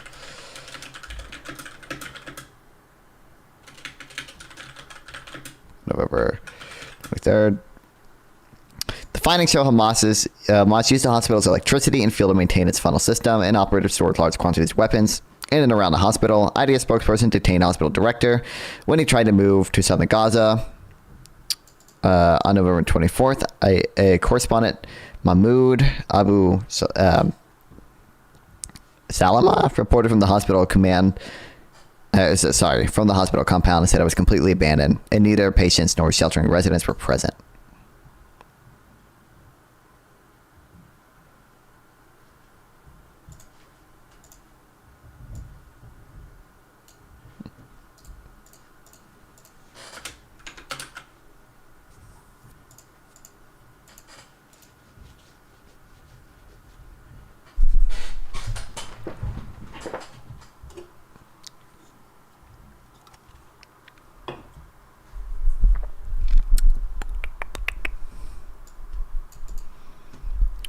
I don't know if I care about that stuff.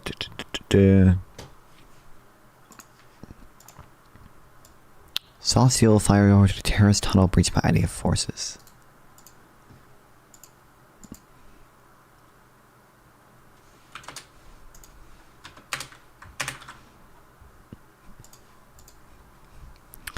A vehicle similar to the vehicle used by Hamas terrorists in the attack on October 7th, loaded with weapons, was also found at a hospital parking lot. IDF military vehicles seized by a terrorist were also brought to the hospital compound.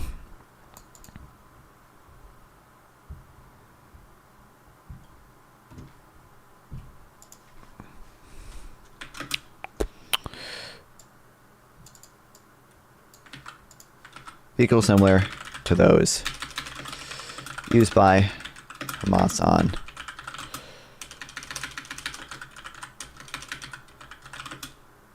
October 7th was found in the hospital parking lot.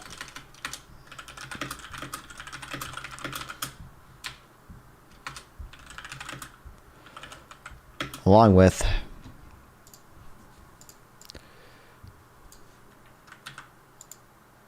I did add the, oh my god, whatever.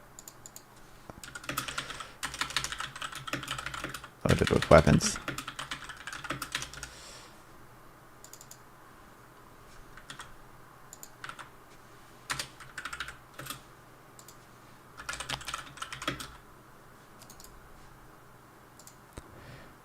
Military, alrighty, military vehicles seized by terrorists.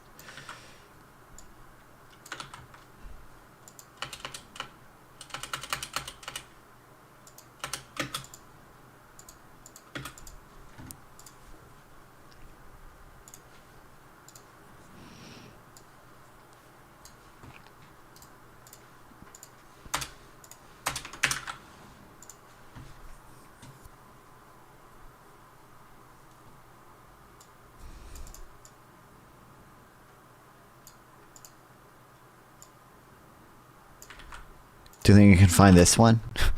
Do you think DeepSeek can find it, or is DeepSeek too pro-China? Does it have to be pro-Palestinian too? Will it? Can you get DeepSeek to say pro-Palestinian stuff?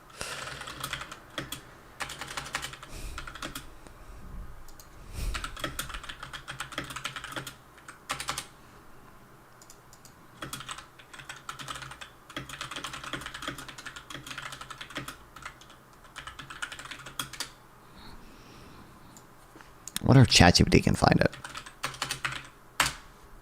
Or like the Bing Copilot. Can I use that without opening Microsoft Edge?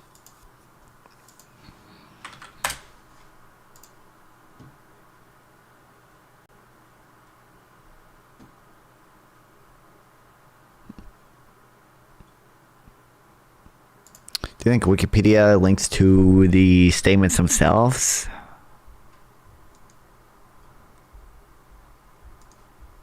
Nope. Although, wait, does this have the full video?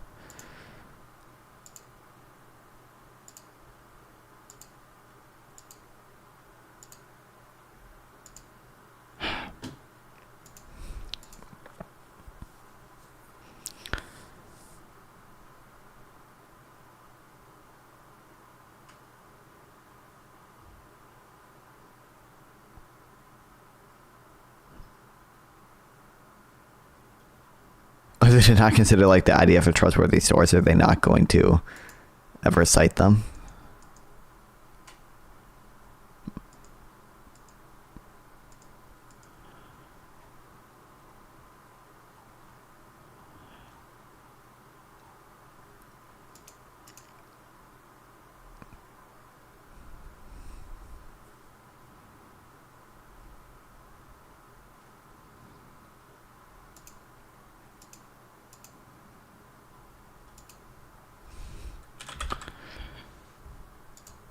How do I do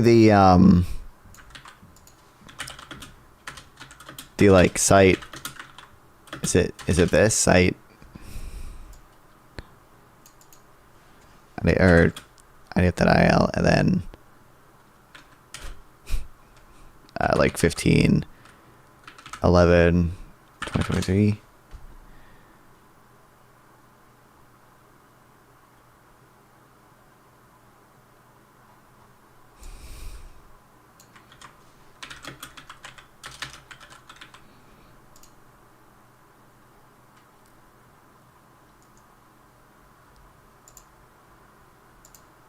Tools, advanced search.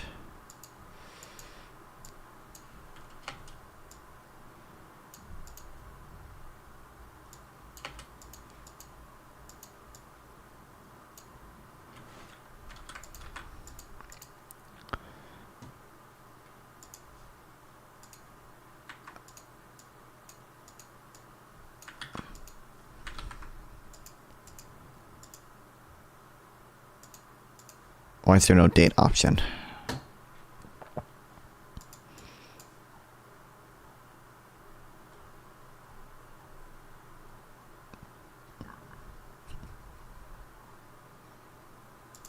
I found it! Shalom everyone, Lieutenant Colonel. It's fucking unlisted! Oh wait, this isn't even this is from March. Kit, in order to make sure that it's... But no, this is the video. Why is it uploaded in March and also Unlisted.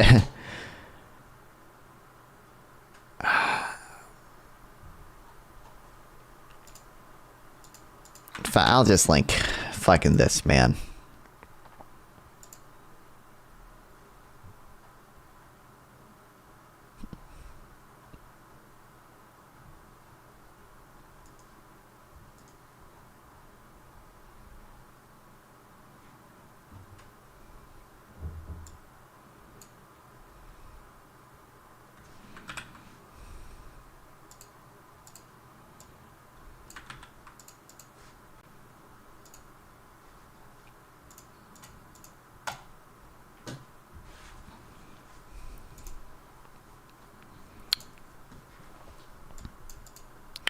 John Kirby, spokesperson of the U.S. National Security Council, said that an American assessment of Moss used Al-Shifa Hospital as a command center, possibly its weapon source facility, noting they were confident of their intelligence and their assessments regarding Hamas activities in a hospital.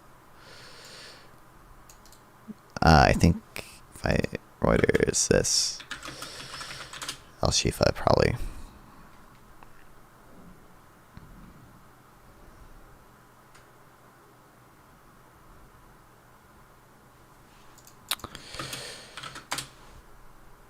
Says U.S. will not share intel.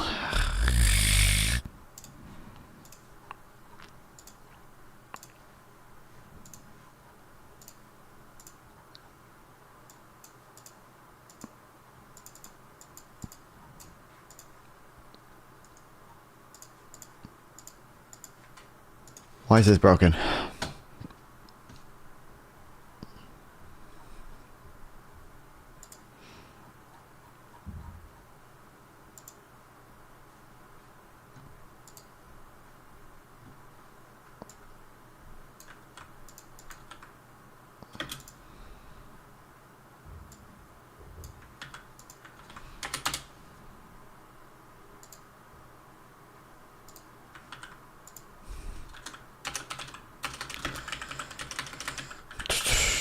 Spokesman. I would say the U.S. claimed.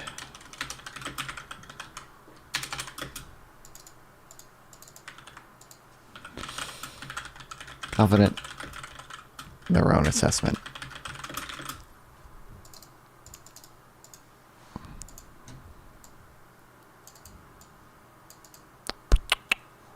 Hamas used Gaza's Al-Shifa Hospital as a command center.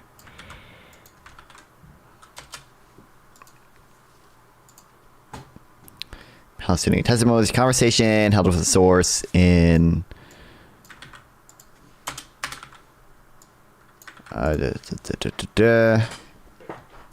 source in public health in Gaza again revealed Hamas kept fuel reserved in a hospital. The source stated that Hamas had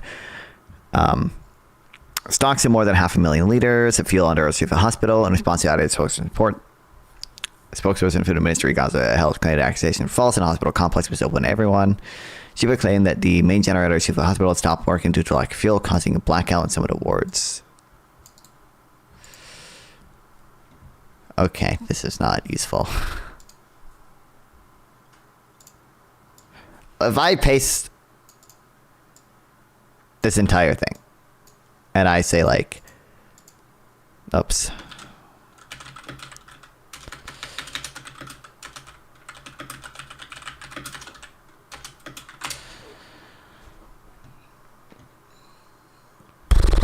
Fuck you.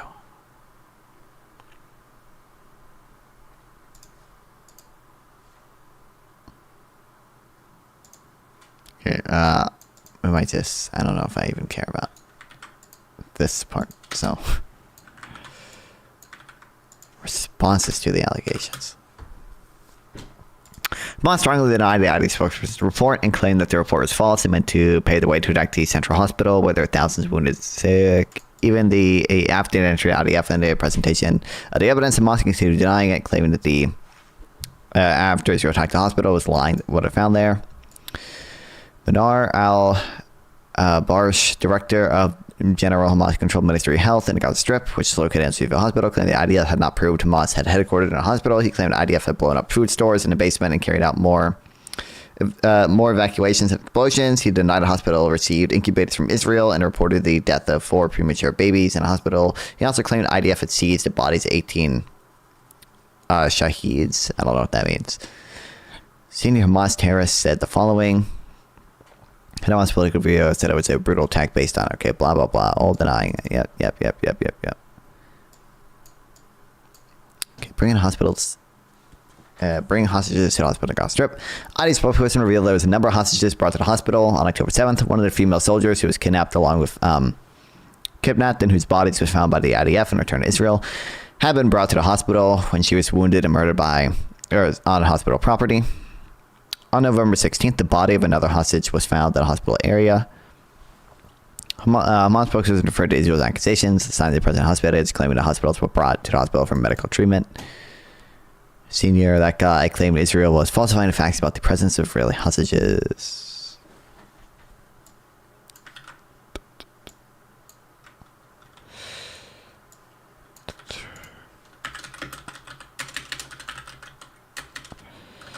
November 19th, the IDF claimed,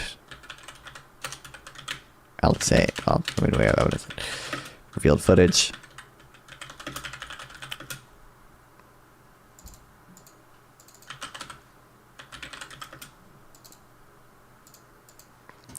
Showing a number of hostages were brought to the hospital on October 7th.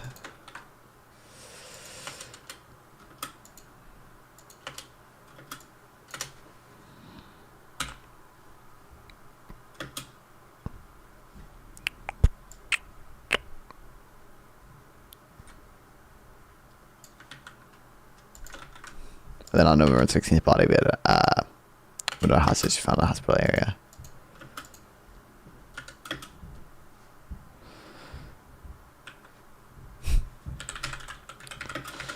Hamas claims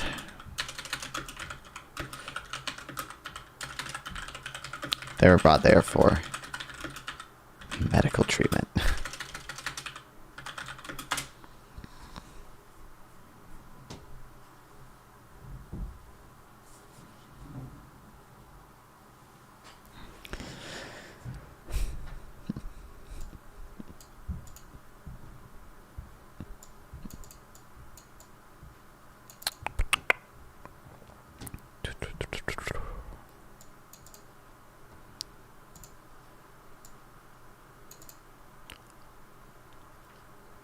Claimed they were transferred to Israeli hostages for treatment and surgery. After some of them allegedly injured by an Air Force strike, he said that they risked their lives to ensure the hostages received the best treatment possible in a hospital Gaza Strip. However, nonetheless, Israel IDF spokesperson would held the United States invented explanations to attack Al Shifa and other hospitals are real. Other examples of monster exploitation of medical facilities.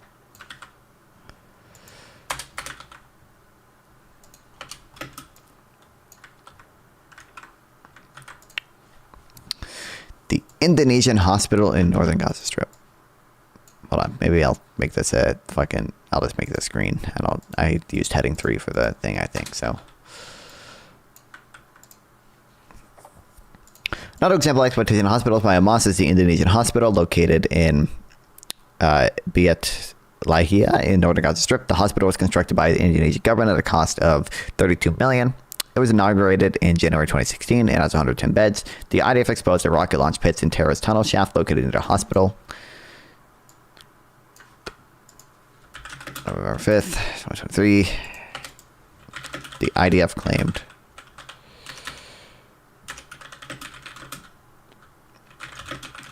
that there was a tunnel shaft and rocket launch pits.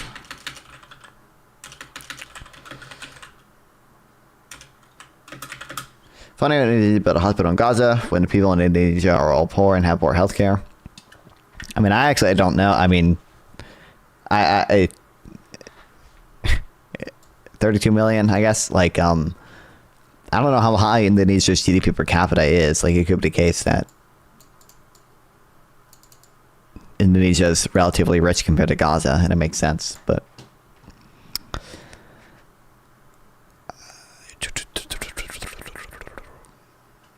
Do you think I can find this one?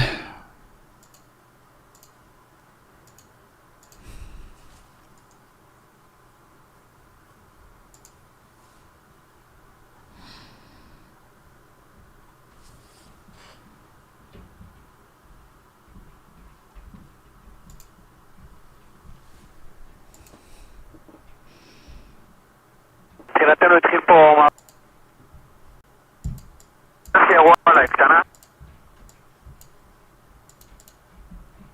far as we're concerned, population movement has begun. Wait a minute, I think they fired on us.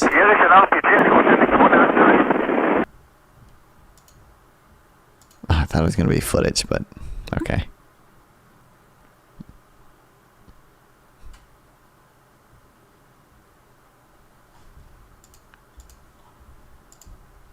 Urgent call. And up unique structure. This is in Hebrew, but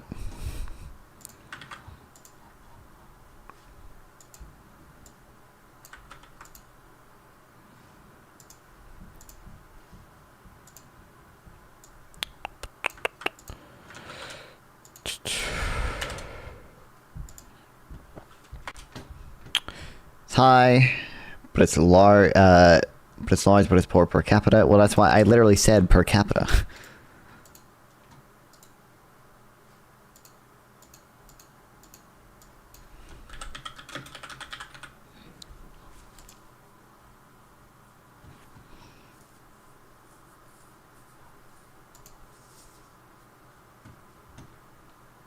Guess 1 billion.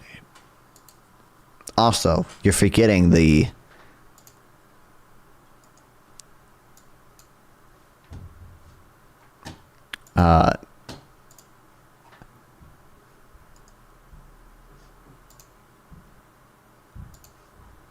Muslim Brotherhood here, okay? File cannot be played. Kill me. Why are you so fucking bad? Propaganda, IDF. I don't know. Let's link it here too.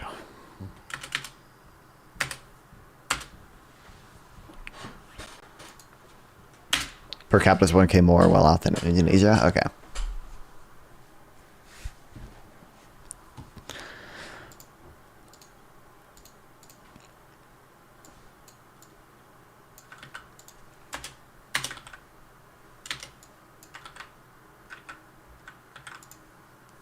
El Renesi Hospital. On November 13th, IDF spokesperson revealed evidence that the El Renesi Children's Hospital, located in north of Gaza City, was used by Hamas for military purposes. He reported Hamas command center operated in a hospital basement, and large quantity of weapons and devices were found, including explosive belts. A terrorist tunnel was also found in the compound. Evidence was found indicating some kind of hostages may have been in the hospital basement. A motorcycle that used by the kidnappers in the day of terrorist attack. Diapers, Pacific pacifier, and a baby bottle, apparently for the kidnapped babies, were also found.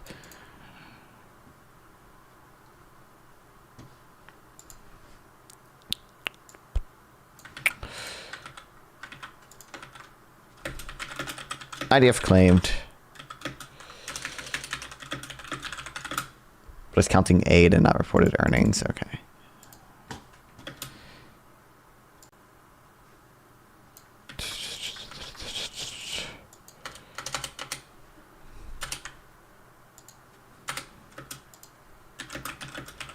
It's used by Hamas.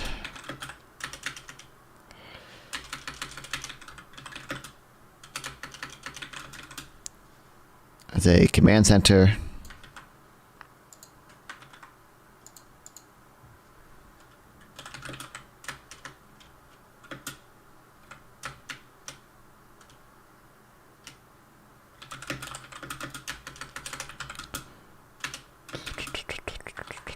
Was command center in the basement. And a large quantity of weapons and devices were found, including explosive belts.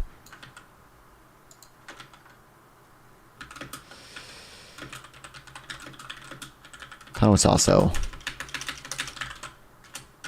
found on the compound.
As we're getting new video from the IDF of the Al-Quds hospital. That's a hospital nearby. It's no longer operational, but there are still people inside waiting to be evacuated. And you can see in this footage from the IDF what they have circled and identified as a terrorist with an RPG launcher.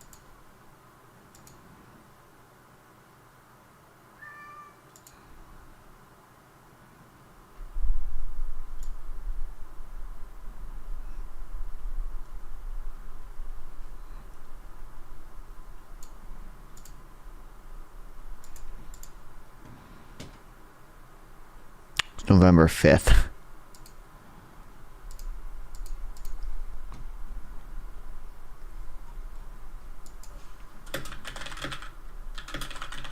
Times of Israel usually reports on the press briefings.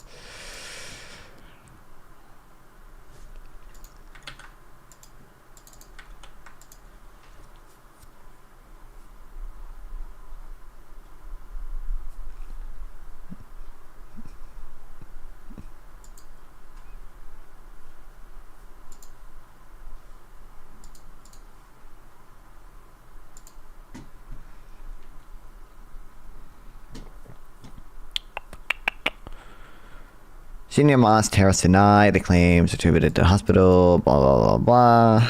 Previous military terrorists have put in hospitals recently exploded. I don't know if it's worth reading this, or if I just read the...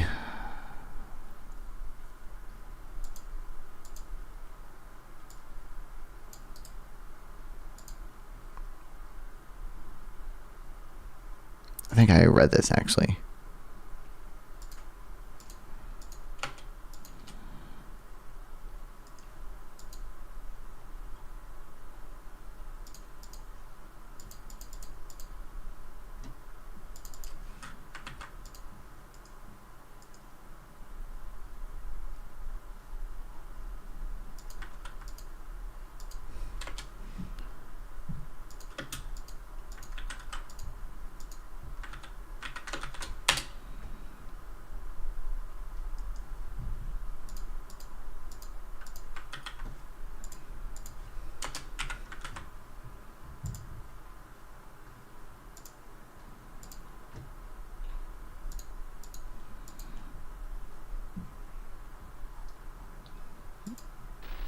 אחד יוצא מהבית כרגע שלנו. שניים יצאו מהבית שלנו, עולים על האמבולנס. שניים יצאו מהבית שלנו והולכים לסמטה לכיוון איפה שאתם ביצע. זה שימו לב.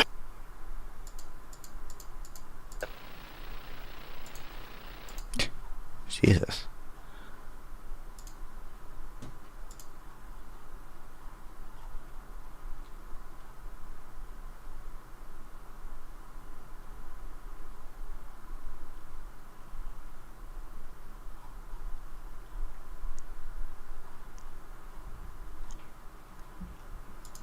Okay. We might check out the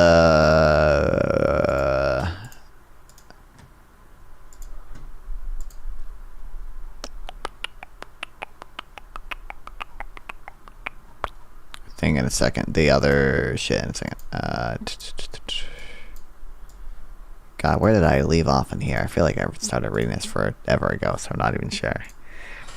Self-defense is an exception to the prohibition to use of force in... Anyway, because the Joseph Bellum and the Israeli-Gaza conflict still conflict, there's no clear answer to whether Israel's right to self-defense within legal framework. Article 51 of the UN Charter. Self-defense is an exception to the prohibition on the use of force. Described in Article 2, Section 4 of the Charter. It doesn't apply at all to prohibition. Itself is not... it's a prohibition itself is not engaged in a conflict is interstate in nature. Since Hamas is not a state actor, is neither bound to nor protected by Article 2 of the Charter, and neither is Article 51. Article 2 would only clearly apply if Palestine had already achieved statehood and Israel was striking in its territory without permission. Then it could invoke Article 51, as it does with strikes in Syria, Iraq, etc. This is a question of if Palestine has achieved statehood, or is a question in which reasonable people disagree. For the most of the world, the answer is yes. But for Israel and the state supporting it, the answer is no.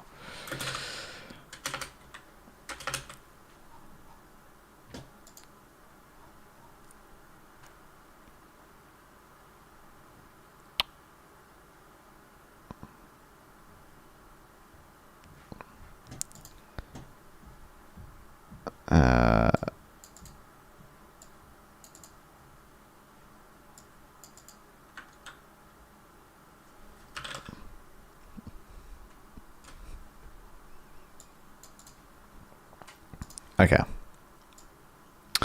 There's legally no doubt whatsoever that the Palestinian people have a right to self-determination, which entails that there ought be a state of Palestine, but there is doubt as to whether the ought has become and is, because the state of Palestine lacks the effectiveness criteria normally required to establish a new state. So the basic dilemma here is whether the international community has, through collective action, such as the recognition of Palestine's non-member observer state status in the UN General Assembly, compensated for Palestine deficits in other respects. This is again a question with no obvious answers, on which reasonable people can disagree, which has implications elsewhere. For my part, I will only say the case of Palestinian statehood is substantially stronger today than it was 15 years ago. The core difficulty, however, is that Israel, the state using force against Palestine territory, does not recognize Palestinian statehood. Another way out of this problem would be to argue that Article 2, Section 4, prohibition of use of force, protects self-determination units, not just states, and if Palestine is one such unit, even if it has not attained statehood. That is an argument that's much more difficult to make, and I will leave it at that. There's no clear, generally accepted authority supporting this proposition. What is clear, however, is that Article 2, Section 4 is not engaged simply because Israel is acting outside its territory. It would be engaged only if Israel, in using its force, violated the sovereignty of some other state. See my ship on the high seas example above. I would respectfully disagree with Professor Mary Ellen O'Collin's recent argument here on the blog that in that regard, the road Article 51 and its limits goes through Article 2, Section 4, and that prohibition exclusively or near exclusively applies to states.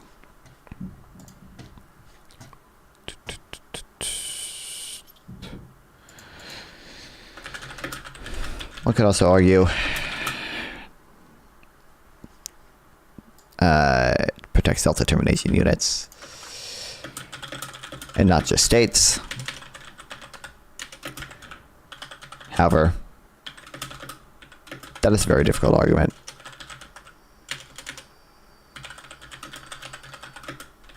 And no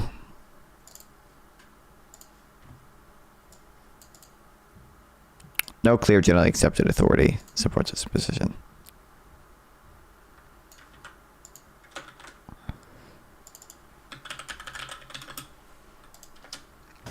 Bottom line, Article 51 self-defense would most likely be relevant only if we accepted Palestine is already a state. Paradoxically, this means that any formal invocation of Israel of self-defense when it uses force against Hamas could be taken as some kind of implicit recognition of the idea that the prohibition on the use of force is engaged and that it needs to justify breaching it, in some sense supporting the statehood of Palestine.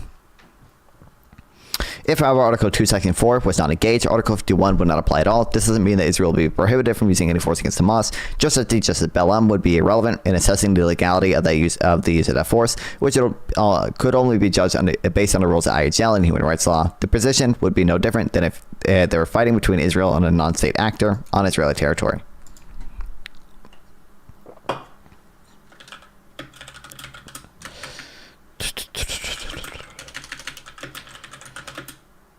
So Article 51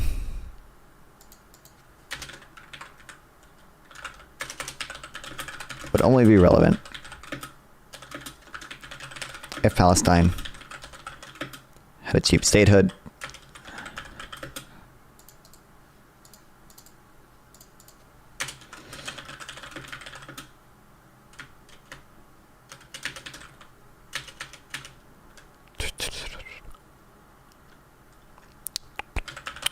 however, it doesn't mean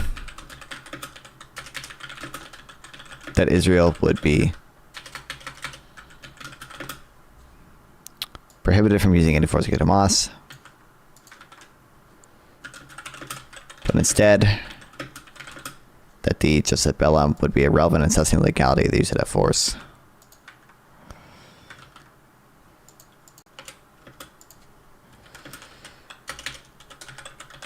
Instead of the legality of the use of force would be determined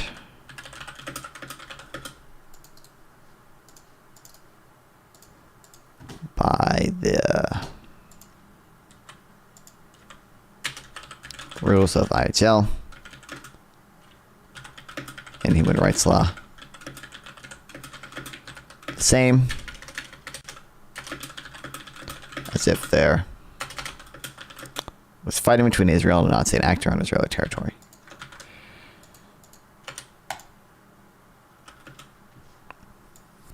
Well, that wasn't that much.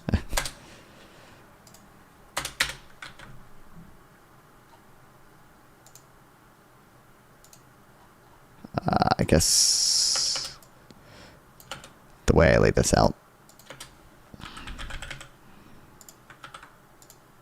you gotta do this. How long is this?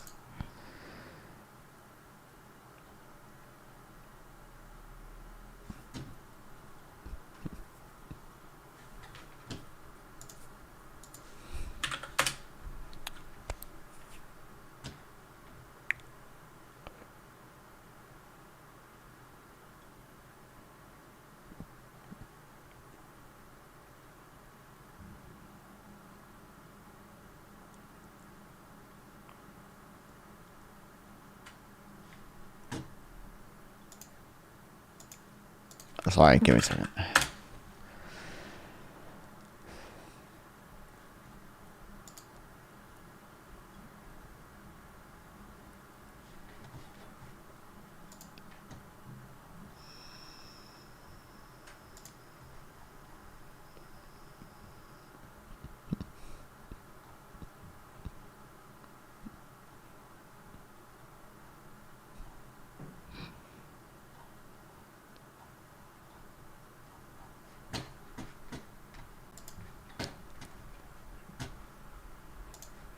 Okay, Jesus.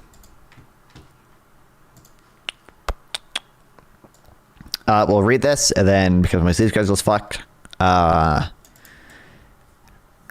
be able to like take a shower and shit because my family will be awake after we read this, and then I can come back. Haven't been able to do anything today because my whole family's sleeping, so I need to shower and eat after this. Let's assume the legally clear situation, which is Palestine has already achieved statehood. Any use of force by Israel in Palestine's territory without Palestinian permission would need to be justified by relying on Article 51. The core problem here, as readers will be aware, is whether armed attacks, in a sense Article 51, can be committed by non-state actors. This is a question which is endlessly discussed in literature and here in the blog. I will not expound on it in detail. Suffice to say that states and scholars are divided into two camps. The first restrictivist camp argues that, like Article 2, Section 4, self-defense, and Article 51 is purely interstate in nature, and that only states can commit armed attack. The second is that expansionist camp argues that state practice has affirmed the position that self-defense can apply to armed attacks committed by non-state entities, as with the use of force in Afghanistan after 9/11 attacks by Al-Qaeda. Assuming the legally clearest situation,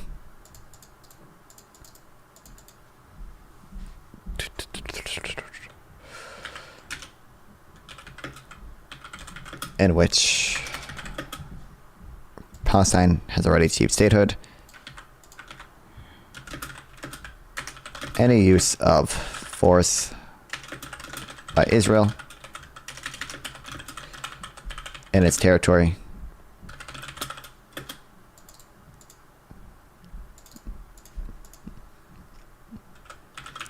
must be justified by Article 51.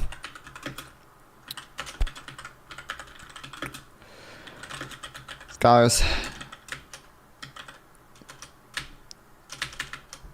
or I'll say, the problem then becomes if non-state actors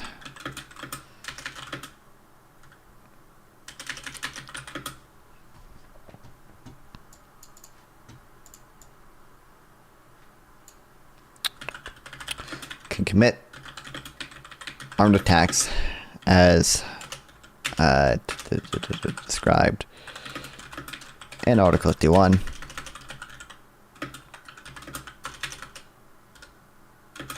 or if it is exclusive to interstate conflict.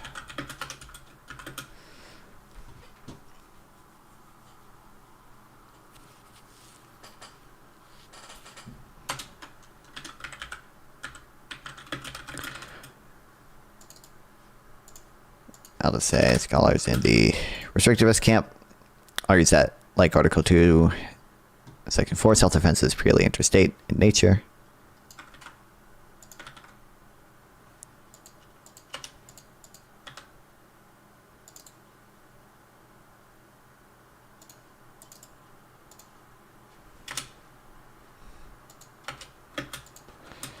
So only states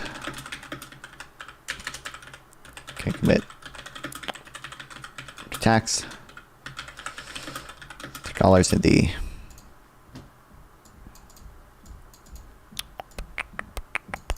expansion of camp argue that state practice that for position of self-defense can apply to armed attacks by non-state entities.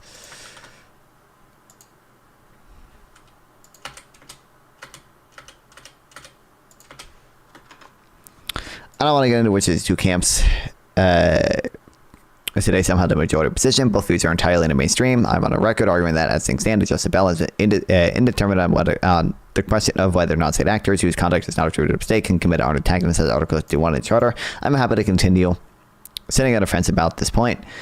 What I think could be fairly said is that the expansionist camp has been gaining more traction in recent years, but the restrictivist camp are very much fighting back. Recall how one of the first reasons the U.S. gave for vetoing the first UN Draft Security Council resolution in Gaza was precisely because the resolution didn't expressly affirm Israel's right to self-defense, which it didn't do precisely because many states in the council were not comfortable with the idea that self-defense can and law apply to attacks by non-state actors.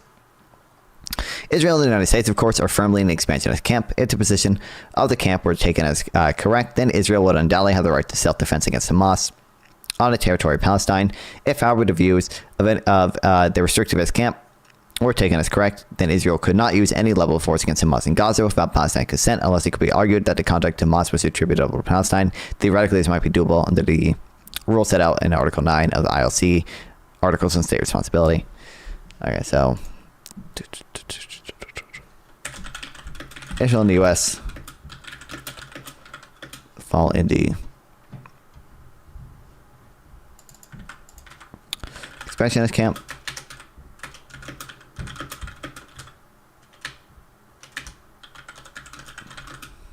Other states on the UN Security Council.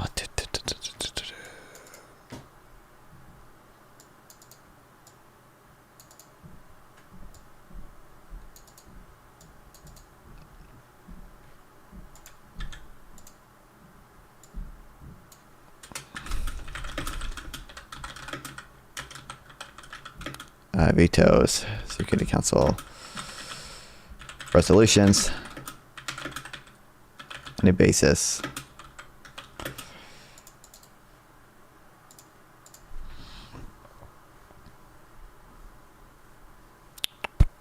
they don't expressly affirm Israel's right to self-defense, which it didn't do so because the many states of the council were not comfortable, which it didn't do so.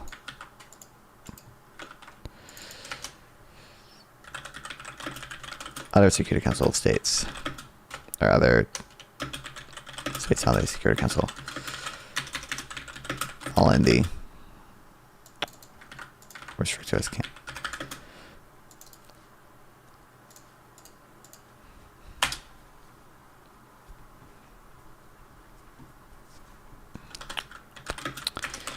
Even if the view of the restrictivist camp is going to be correct, it is possible that Israel could justify its use of force if the actions of Hamas were attributable to Palestine.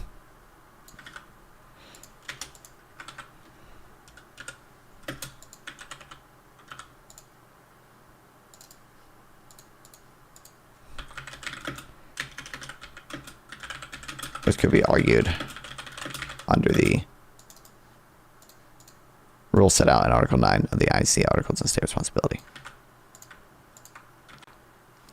Imagine a scenario in which, in response to October 7th attack, Israel only conducted limited aerial strikes in Gaza against Hamas fighters, killing a few civilians, and incidentally conducted very risky targeted ground operations to rescue hostages. Even such a minimalist campaign could be unlawful under the restrictivist argument in the absence of attribution. A position that, as a matter of policy, I find difficult to accept, but one that is legally more tenable. So, in that regard, see Mary Ellen's post I reference above. Self-defense against a non-state actor in occupied territory.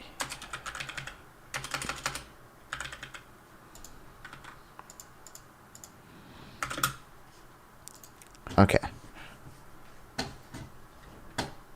We'll go back to this, but I haven't, like I said, I haven't done anything today, so I need to make breakfast and shower and do shit. So.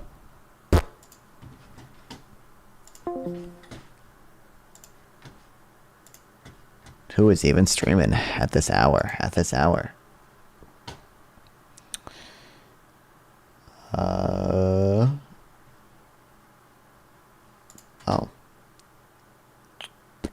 Well, call sign Sam is. Although it's just this empty chair right now. Well, head over to his empty chair. I'll see you guys in like an hour or something. We'll see. Appreciate it, people. Love streaming. Love you guys watch me stream. Yeah.